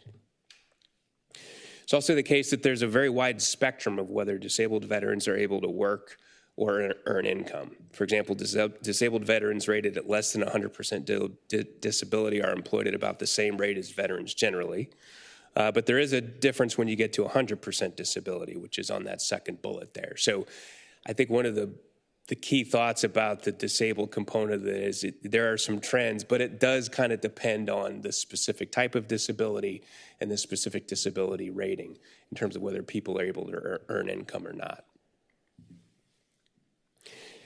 Another participation trend I wanted to just put in front of you was, there's been a category that's been growing pretty quickly, and that's the kind of non-combat related eligibility. About 2/3 of those who are eligible have a combat-related disability, but that non-combat number has been rising pretty quickly. And so if you look at the increase recently, quite a bit of that is for the service-related rather than the combat-related disability. So we'll see how that plays out, but that's growing. But Justin, on your earlier slide, only 14% were 90%, and the rest of them were 100% disabled. So these are 100% disabled, non-combat people that their children become eligible. So the non-combat was one of the recent changes. So you can meet that category in either. So your chart said only 14% was the 90%. That's right, and that was just a static snapshot as of for over the last year. 90% of the people that got it in that year. But to follow up, our growth has been astronomical with only 14% at the 90% level. Well, and some of that's just there's two things going on there. You can be 100% totally disabled, not in a service-related capacity. Sure. So part of it's that. Part of it is just the difference between the level and the change over time. And if we can, I have some other people that can. Do you want to chime in on that?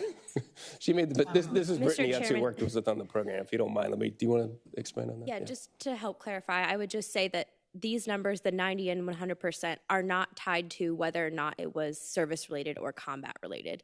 That's a separate issue. And so this is just showing of those who were eligible, 14% were 90% disabled, either because of service or combat-related, and then the 86% is 100% disabled, either because of service or combat-related. So it's not, the 14% is not tied to whether it was service-related or not. Sure. So that's exactly why, your explanation is exactly why I asked the question, because we have this growth, and these are 100%, mostly 100% disabled veteran families, and they haven't been in combat. and that's okay. I mean, that's the way it works, but it's service related. So anyway, I mean, there is a thought out there that when we changed it to 90%, that's when it grew, but it wasn't because it was changed to 90% disabled, right? Well, I think it's 2 points. Some of it's that, but some of it is also that because of the data limitations on the dates, what we're showing you here is just for the last 11 or 12 months. And like Brittany said, this isn't based on whether it's service or military. But there's different trends happening at different rates in this program, to your point. I think and so that makes it a little difficult to figure out if you wanted to do something about this. We have some suggestions, but what exactly do you point to? I think it's a variety of things that are pushing this program up. Terrific, thanks. Mr. Chairman. Delegate Carr. Thank you, Mr. Chairman. Just could you please review like what entails the service related? Would that be PTSD? What kind of things is that? Well, that is not one of my areas of expertise. We have a slide, I think maybe some of my colleagues are going to pull this slide up, where we note in do you remember off the top of your head what's the combat definition footnote slide? Is that earlier? It's coming up soon. Well, let me see if I can just pull it up, because it's an important question. The other thing I'll say is, Virginia does not make these determinations. That these are all VA things, but maybe if y'all could spot where we have a footnote with that definition on it. Okay, Tracy can explain. Yeah. Delegate Carr, it really refers to, it's laid out in the code. It's the same definition that the federal government uses for combat related, and it refers to service within a particular kind of theater, combat theater. It does not refer to specific, for example, hand-to-hand combat. So if you are, for example, an IT person and you are on a peacekeeping mission and you are injured, because that is defined as a combat situation, you would be eligible. Does that make sense? So it's all laid out in the code, the specific periods and what qualifies as combat related. It's right there in the bottom of that Yeah, slide. sorry, I finally found it. We had a note on there, but that's an example of something that's pretty complicated, but it is very important in terms of what Delegate Tata.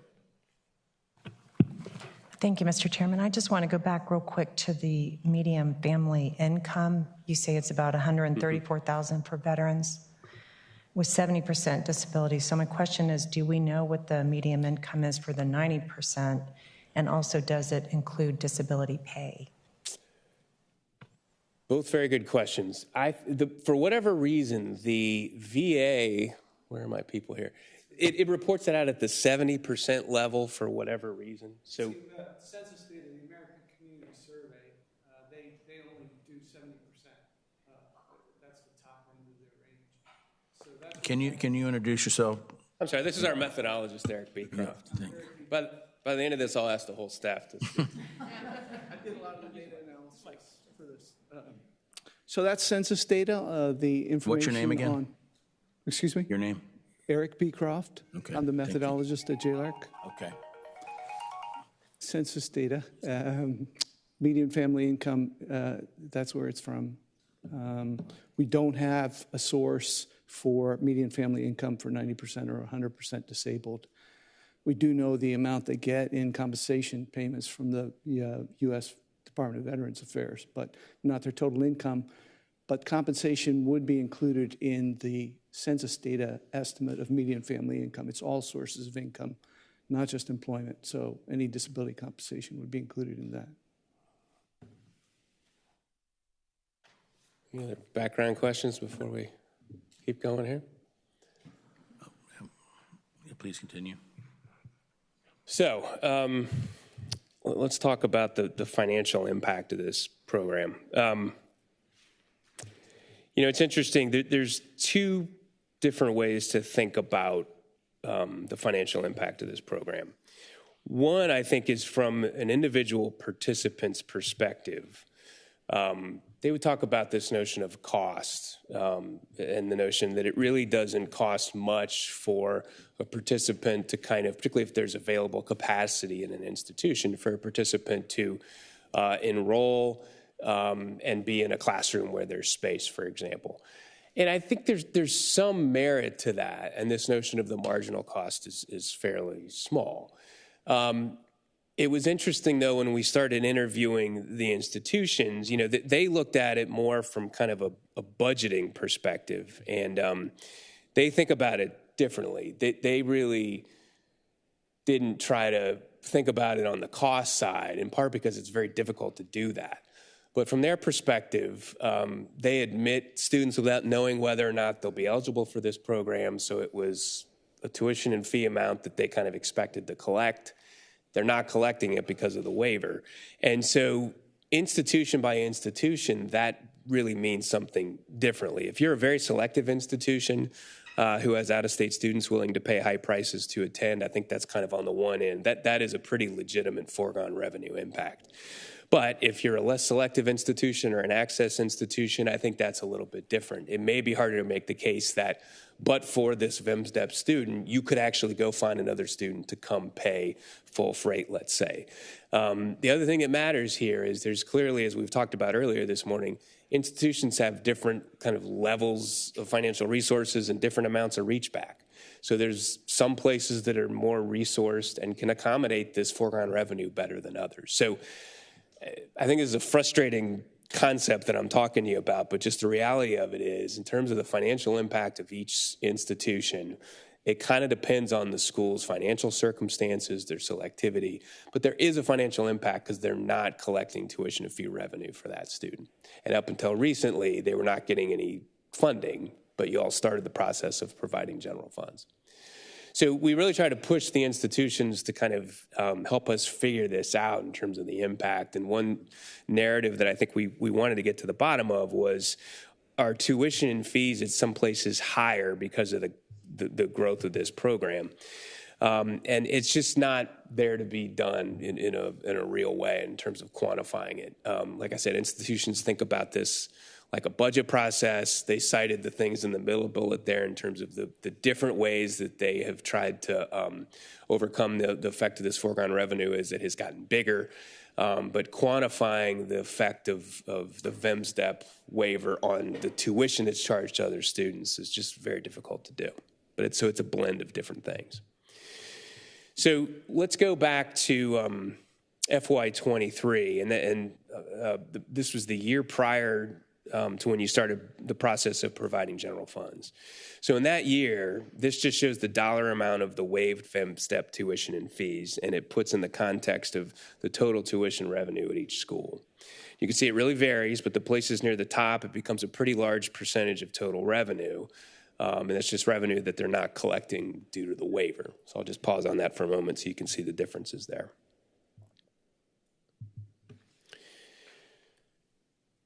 So then let's kind of think about how this plays out. This is just a reminder that you did the reasonable thing and the only thing available to you. You looked at the latest available enrollment data, which was 22-23. You used that to come up with an appropriated amount. Chev is allocating that proportionally based on enrollment. That certainly makes sense, and that's the way that higher ed typically does these things. And what you can see here, y'all got it almost exactly right. This is the amount, if we could go back in time, of the waiver cost in 22-23 compared to how you thought about deciding how much general funds you'll give each institution. But the trick here with this program going so quickly, you get into a circumstance where if you look at the latest completed spring semester, the general fund allocation in each school, it varies by each institution, but it ends up being below, and in some cases well below, the general fund allocation that each school gets. Normally things aren't this dynamic and it's not a big issue, but I just wanted to kind of lay it out this way for you so you understood where we were as of the latest completed semester. So the final point on the waiver amounts I'd like to make is that there was some worry that some schools were mistabulating part-time students as full-time students, and so kind of assigning the full cost of the waiver. We looked at the student level data on this and just didn't see that happening. There's definitely differences in what's being charged between full-time and part-time students. This bottom bullet just shows that it varies by school, but I think this is a VCU example the waiver amount for part-time students was less than half the average waiver amount for full-time students. So that, it appears like that is happening the way it's supposed to out at each institution. So just wanted to bring that to your attention. Delegate Tata. Thank you, Mr. Chairman. Just another question about the foregone category waivers. What are some of the other foregone revenue waivers that you looked at in comparing them to the VMSTEP? Because I'm sure there are a lot of waivers that Delegate, that's a good question. We didn't do a comparison to the other waivers, but when we talk to institutions, this is the biggest waiver. So there's one for senior citizens, for example. There's a few others. None of them are in the same ballpark in terms of the financial impact. And I think we have a list of those. If it'd be useful, we can give those to you. But we didn't, just to be clear, we didn't compare, for example, how those waivers work relative to this. We focused just on VMSTEP, but it's the biggest waiver.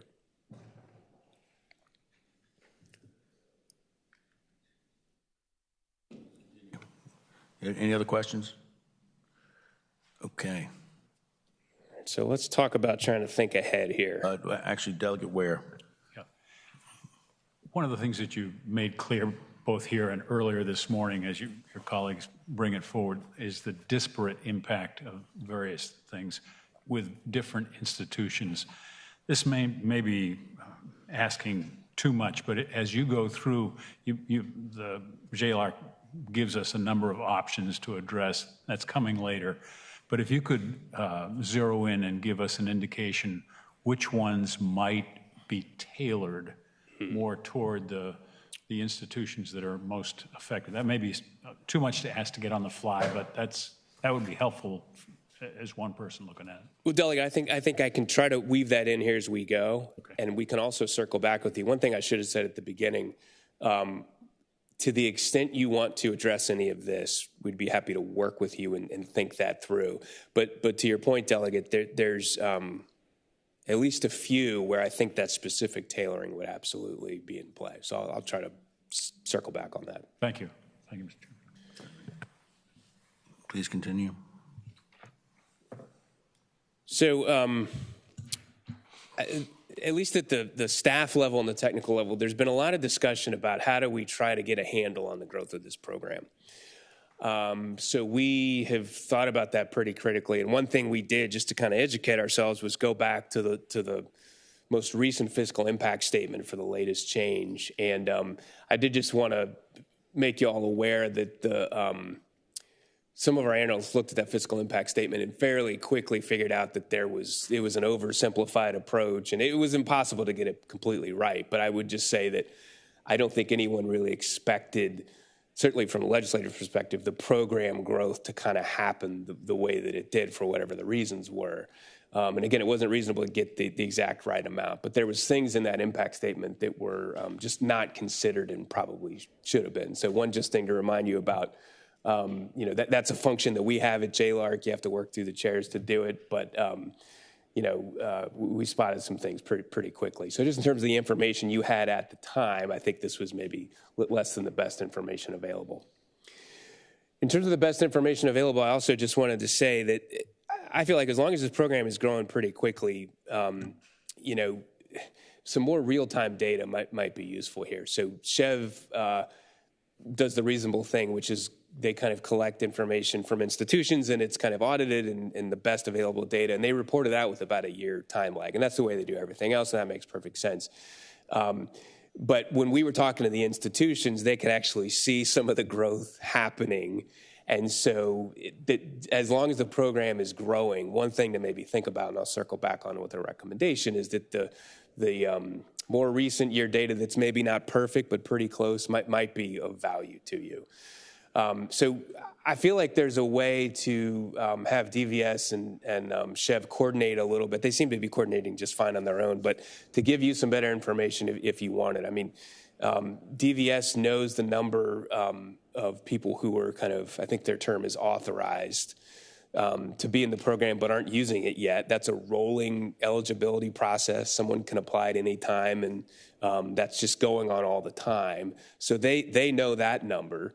And then Chev, I think through its existing data collection processes, could probably ask institutions for, let's say, as of October in the current fall semester, how's it looking with FEMSTEP? It won't be perfect, but it might get you close. So this is just a recommendation to that effect.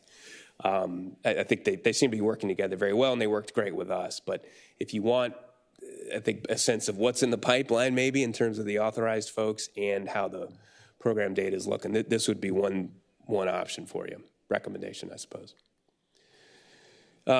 So in terms of how this program is going to grow in the future, we've tried some things to project what might happen to this program.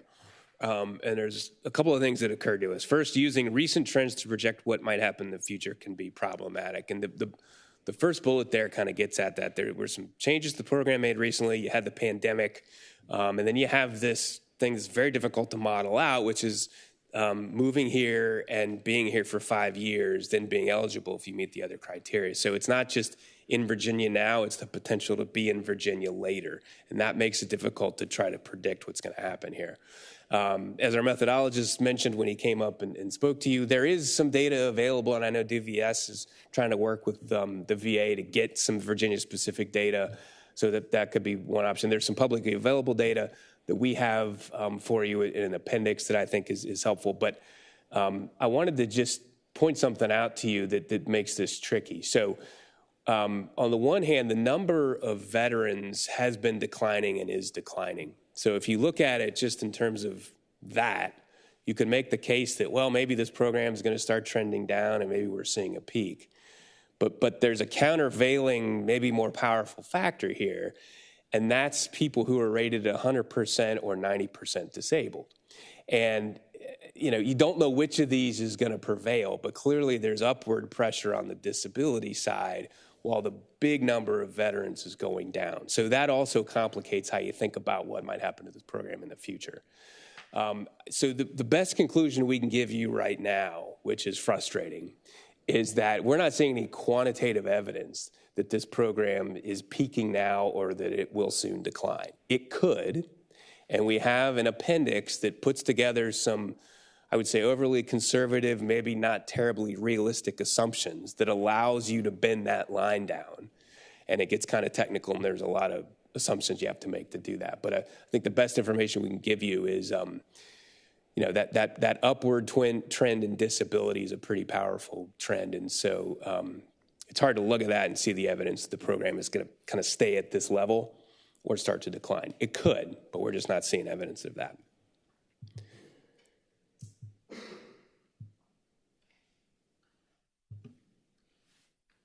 So let me see if I can stop frustrating you and give you some actual stuff you can use here. So the letter that was sent focused on the notion of program sustainability. So we really took that as our the way that we organized our thinking around what should be done about this program. Obviously, that sustainability is an equation. There's two sides to it. One is the funding side. The other is the program design side. So we've got options for you kind of on both of those parts of the sustainability equation. So before I move to the options, we don't normally do this, but I want to make it clear that we have internal criteria for when we make a recommendation, like the one we just made about the coordination on the data.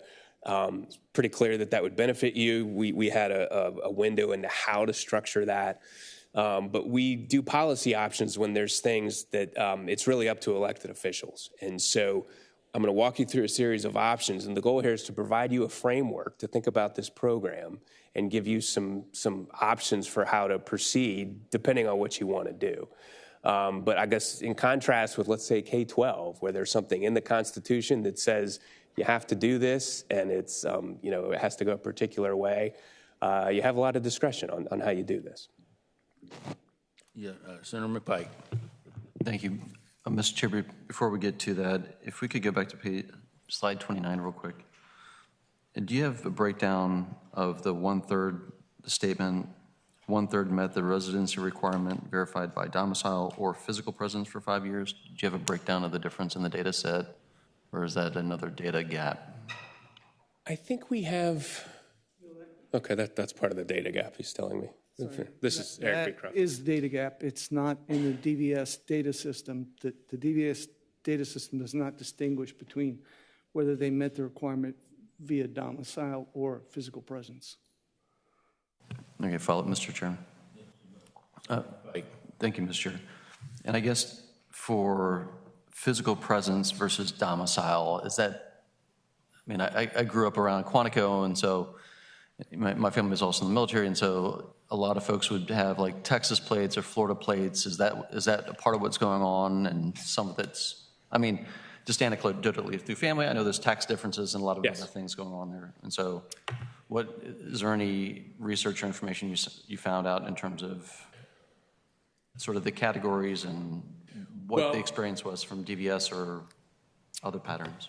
DVS has a way that they determine one or the other. And Brittany, I don't want to put you on the spot, but the differences between those two, can you maybe just talk about them a little bit? But to your point, there's specific reasons why people do one or the other, and it can really depend. But if you don't mind, I'd ask Brittany to talk about that. Sure, Senator McPike.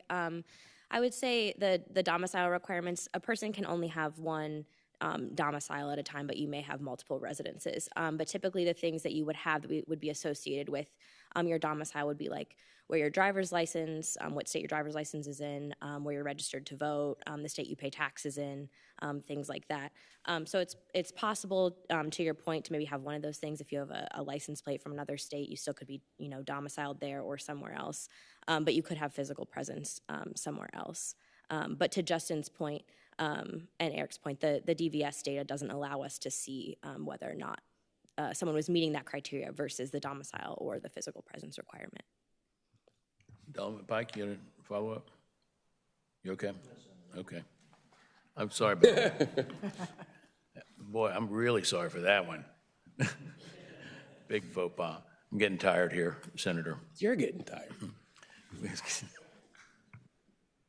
So again, we make options under particular circumstances. So let's go through some of these options. So we are trying to anchor all of this for you around something that I know you all ask us a lot about, and which is what do other states do. So we did a deep dive on other states that have programs at all or programs like this. And so as I go through these options, we'll kind of give you some information about what the rest of the country does that has programs like this.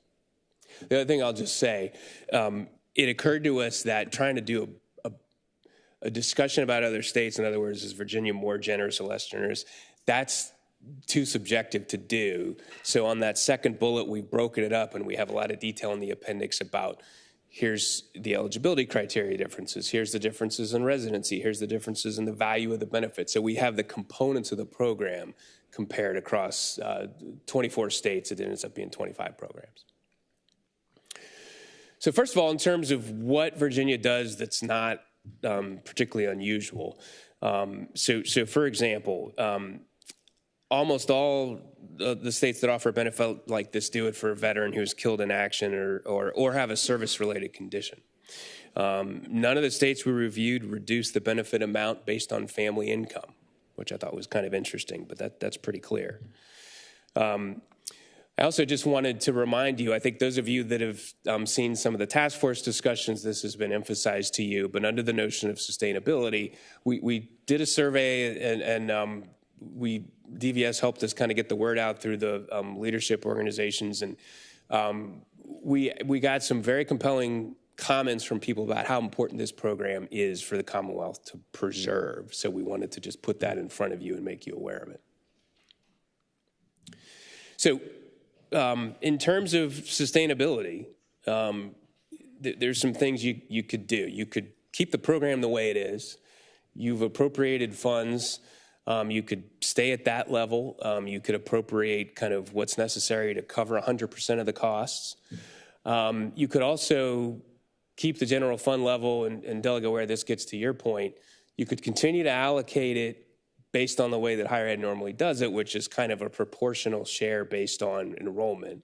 Or you could maybe use something like that table we showed you of the percentage of this program and how that compares to tuition revenue and maybe general fund appropriations.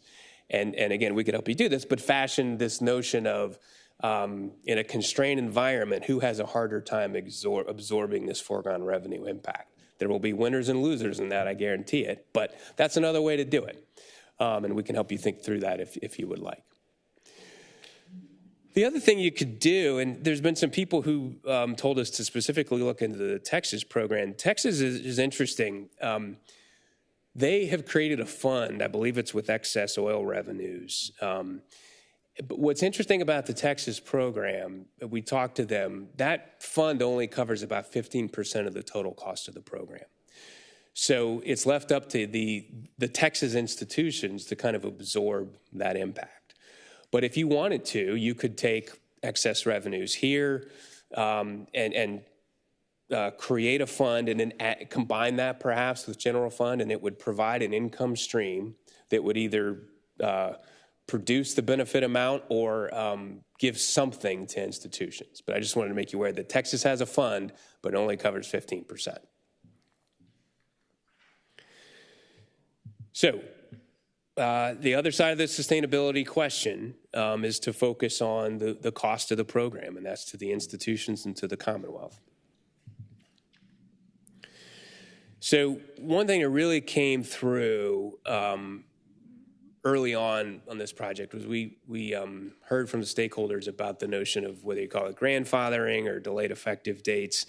So for example, and again, we can help you think this through, but depending on what you do, if you do anything, I think you'll need to think about when something is effective. There are individuals who are already certified but not using the benefit yet. I think you'll need to think about that group a little bit differently from people who, for example, might have used this into the future. I also think that there's some minor changes in here that we're going to give you as options that you could maybe do a little bit more quickly. Bigger changes, you might want to give some more lead time. But that's just, I think, critically important for this particular program. The other thing that's going to make this tricky, it was interesting talking to the institutions. They all kind of use the same financial systems, but they kind of don't.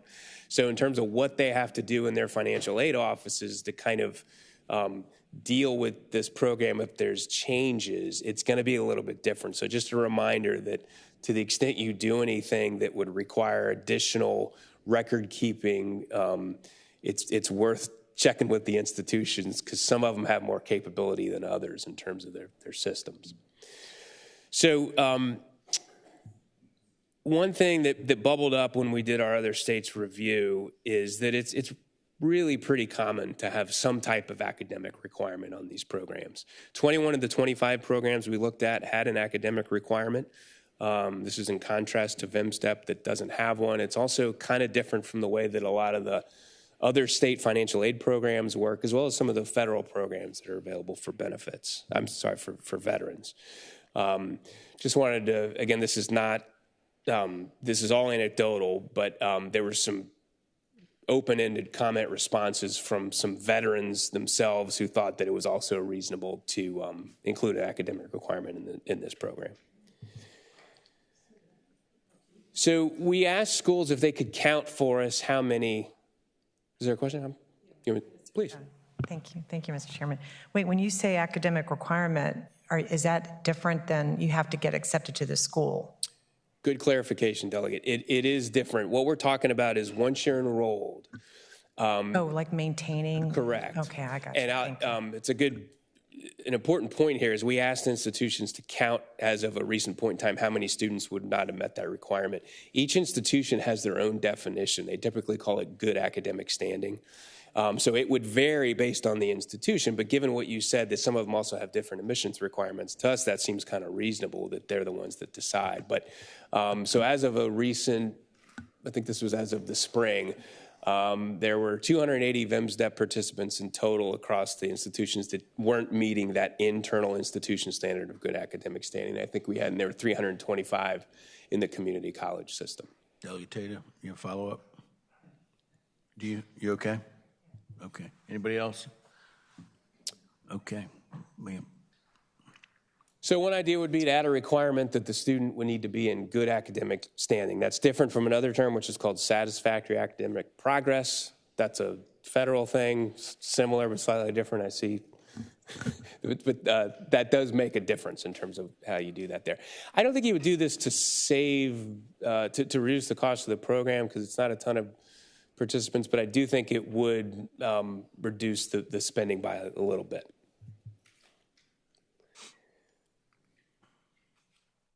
So it is also pretty common for other states to somehow factor in whether someone has access to other federal veterans benefits. 17 of the 25 programs we reviewed do that. They do it in slightly different ways, but it is something other states try to do. Now, it's going to have implications for some of these participants in terms of what's allowed to be used for tuition and fees versus other higher education expenses versus what you have to borrow for. But there are other states that do that. And this just points out that, again, focusing on Texas, they focus specifically on what's called the Chapter 33 benefits.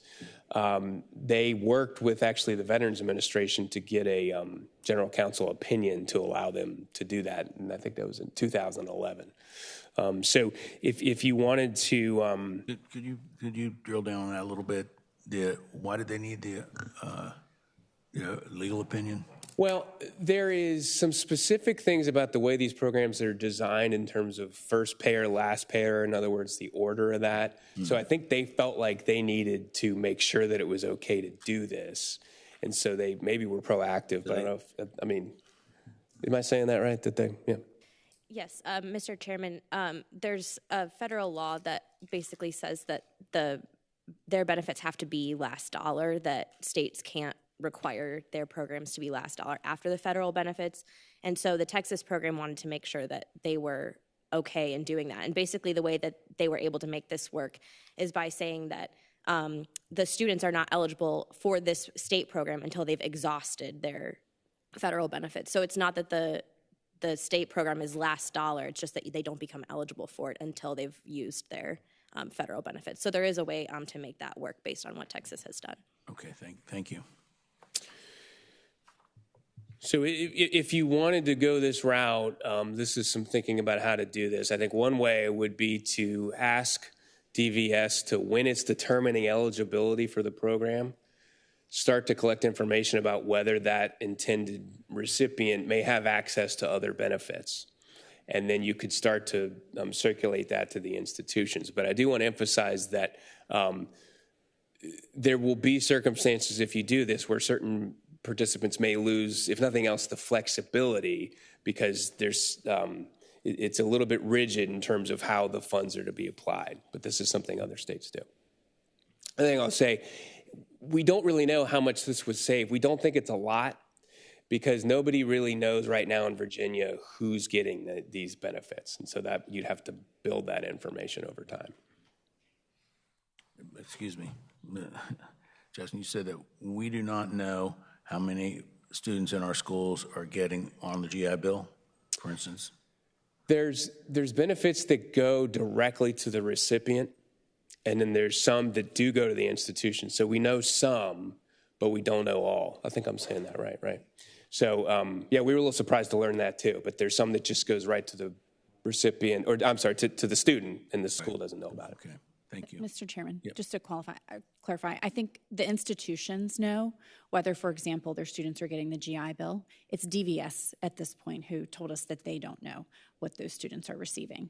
And so I don't want you to think that nobody knows in Virginia what students are getting. There is a Chapter 35 benefit that there is much less transparency about whether students are receiving that because it does go directly to the student and not the school. Is that, Tracy, Stacy, is there a policy option in here somewhere to fix that? Would be the first part of this, I think. Okay. You would start to kind of get that information. I can't read that fast. Okay, thank you.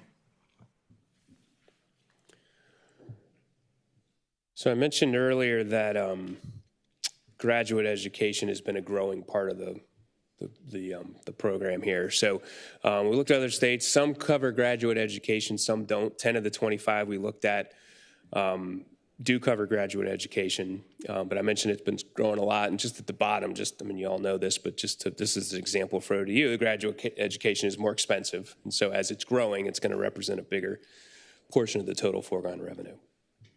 Senator Locke. Is there a distinction being made here between graduate education and professional schools? I think we're using the broad term graduate education to also include professional schools, if that's correct. So maybe everything that's not undergraduate is a better way to say that, right? Important clarification. Yes, Senator. Yes. Delegate Tatum. Thank you, Mr. Chairman. The graduate education, did we pay for that before 2019, or was there a change in 2019, or are we not paying that now? That was changed earlier. When was that? The switch to graduate education. We have that. That change was made quite a while ago. And we do pay graduate now? Correct. Okay. And it has been that way for a while. We have it somewhere. We'll get it for you, but that was not one of the recent changes to your question, Delegate.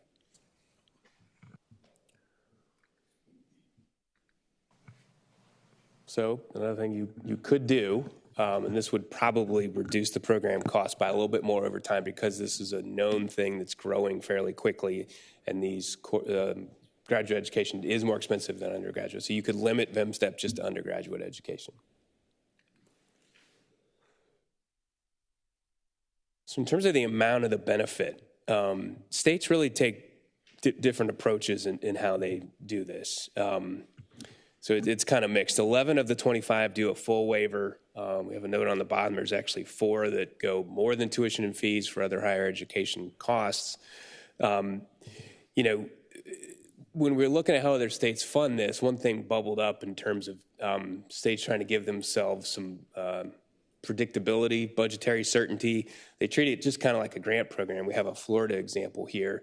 They say, this is what we're devoting to this, and we'll just kind of divide that by the number of participants, and that's what you get. It's not guaranteed to cover anything in particular. So Florida does that. Ohio, Maryland, Colorado do that to varying degrees. So maybe you're detecting a pattern here, but not surprisingly, we have an option to kind of go about this in a couple of different ways. You could set the waiver amount at kind of a standard rate. So the 529 program, for example, has this weighted average tuition thing that it does. You could peg it to that. The notion would be it's less than the full cost. And you could also just do what Florida does and say, this is the appropriated amount. We're going to divide that by the number of people we have. Now, that would start to, I think, reduce the program cost, but from either the institutions or the recipient side, that's going to be a meaningful reduction in let's say, the value of that particular benefit. So there's absolutely a trade-off there. It is not particularly common for other states with programs like this to use the 90% disability eligibility category. I think it was 6 of the 25 used that. Almost everybody does it at the 100%, which Virginia does as well. It was interesting. This idea also kind of bubbled up on the survey. These are just some quotes to that effect. Obviously, people weren't seeing what information we were collecting as we were going, but that bubbled up there as well. So you could go about this a few different ways. You could keep 90% as a category. You could do it at a lower amount. You could keep 90% as a category, and you could require somebody to achieve a designation that you get at the federal level of individual employability, and that would be a certification that they're unable to earn income or be employed. You could remove that 90% eligibility category entirely, I would think just for those who haven't already been authorized by DVS, who are already in that pipeline.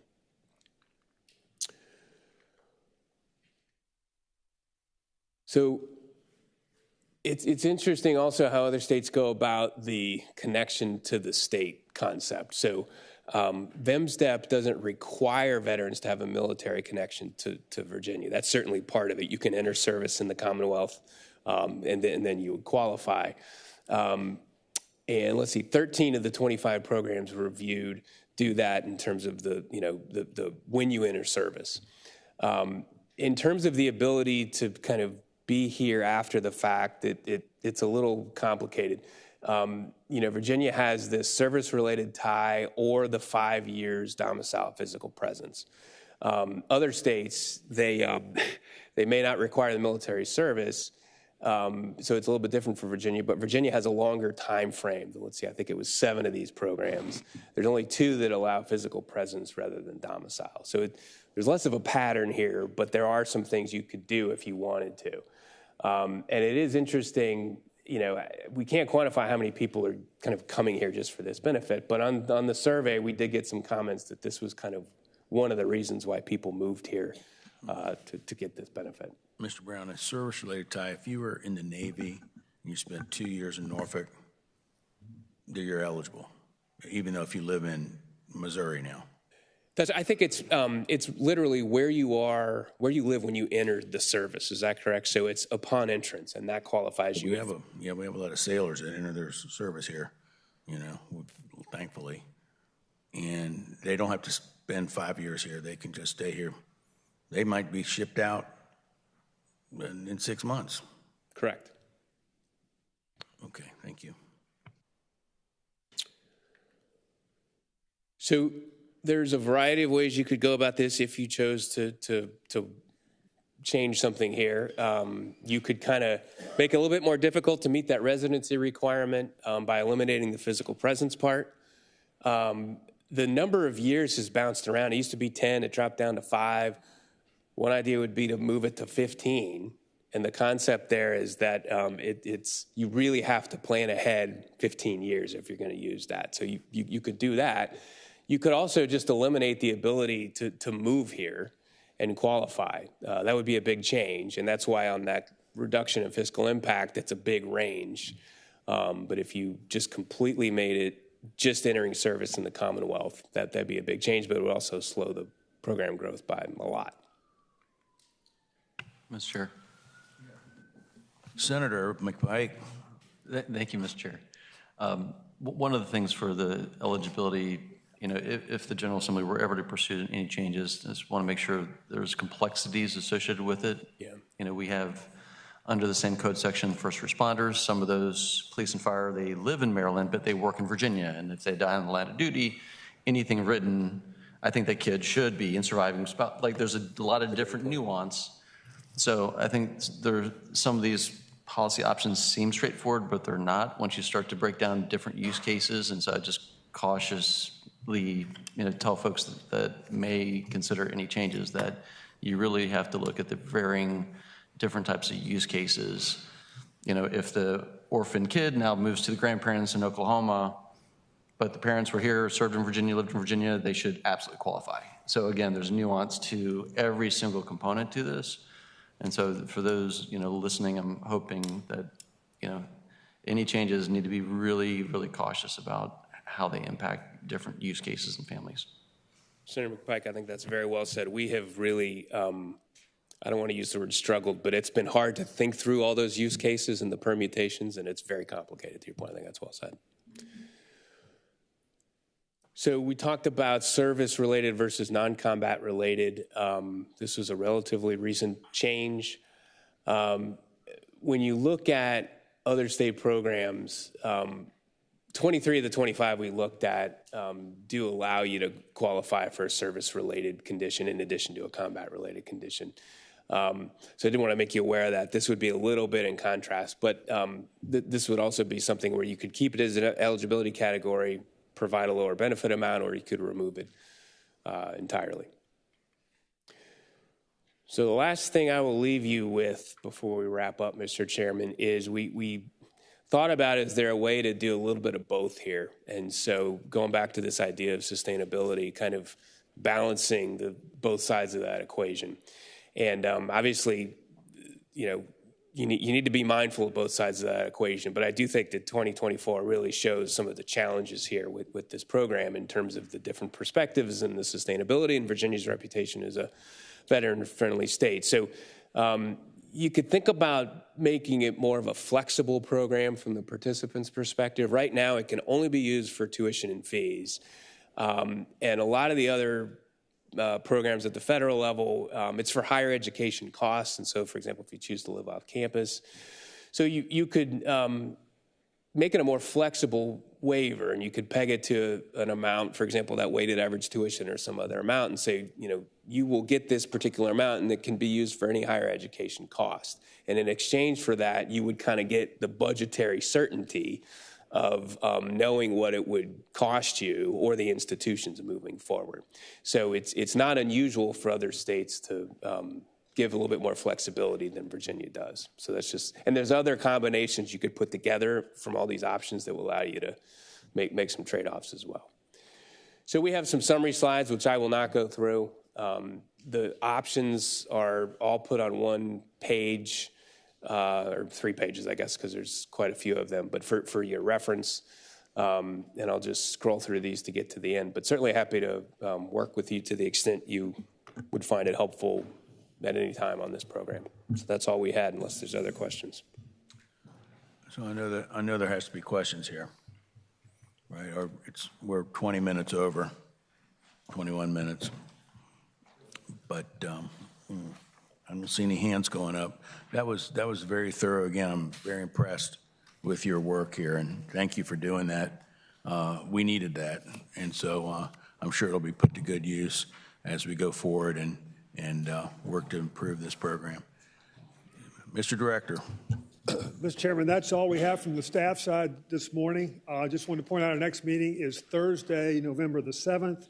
At that meeting, we'll be providing you the results from our management review of the Department of Health. We'll also present our annual state spending report at that meeting. So thank you for your attention today. Appreciate it.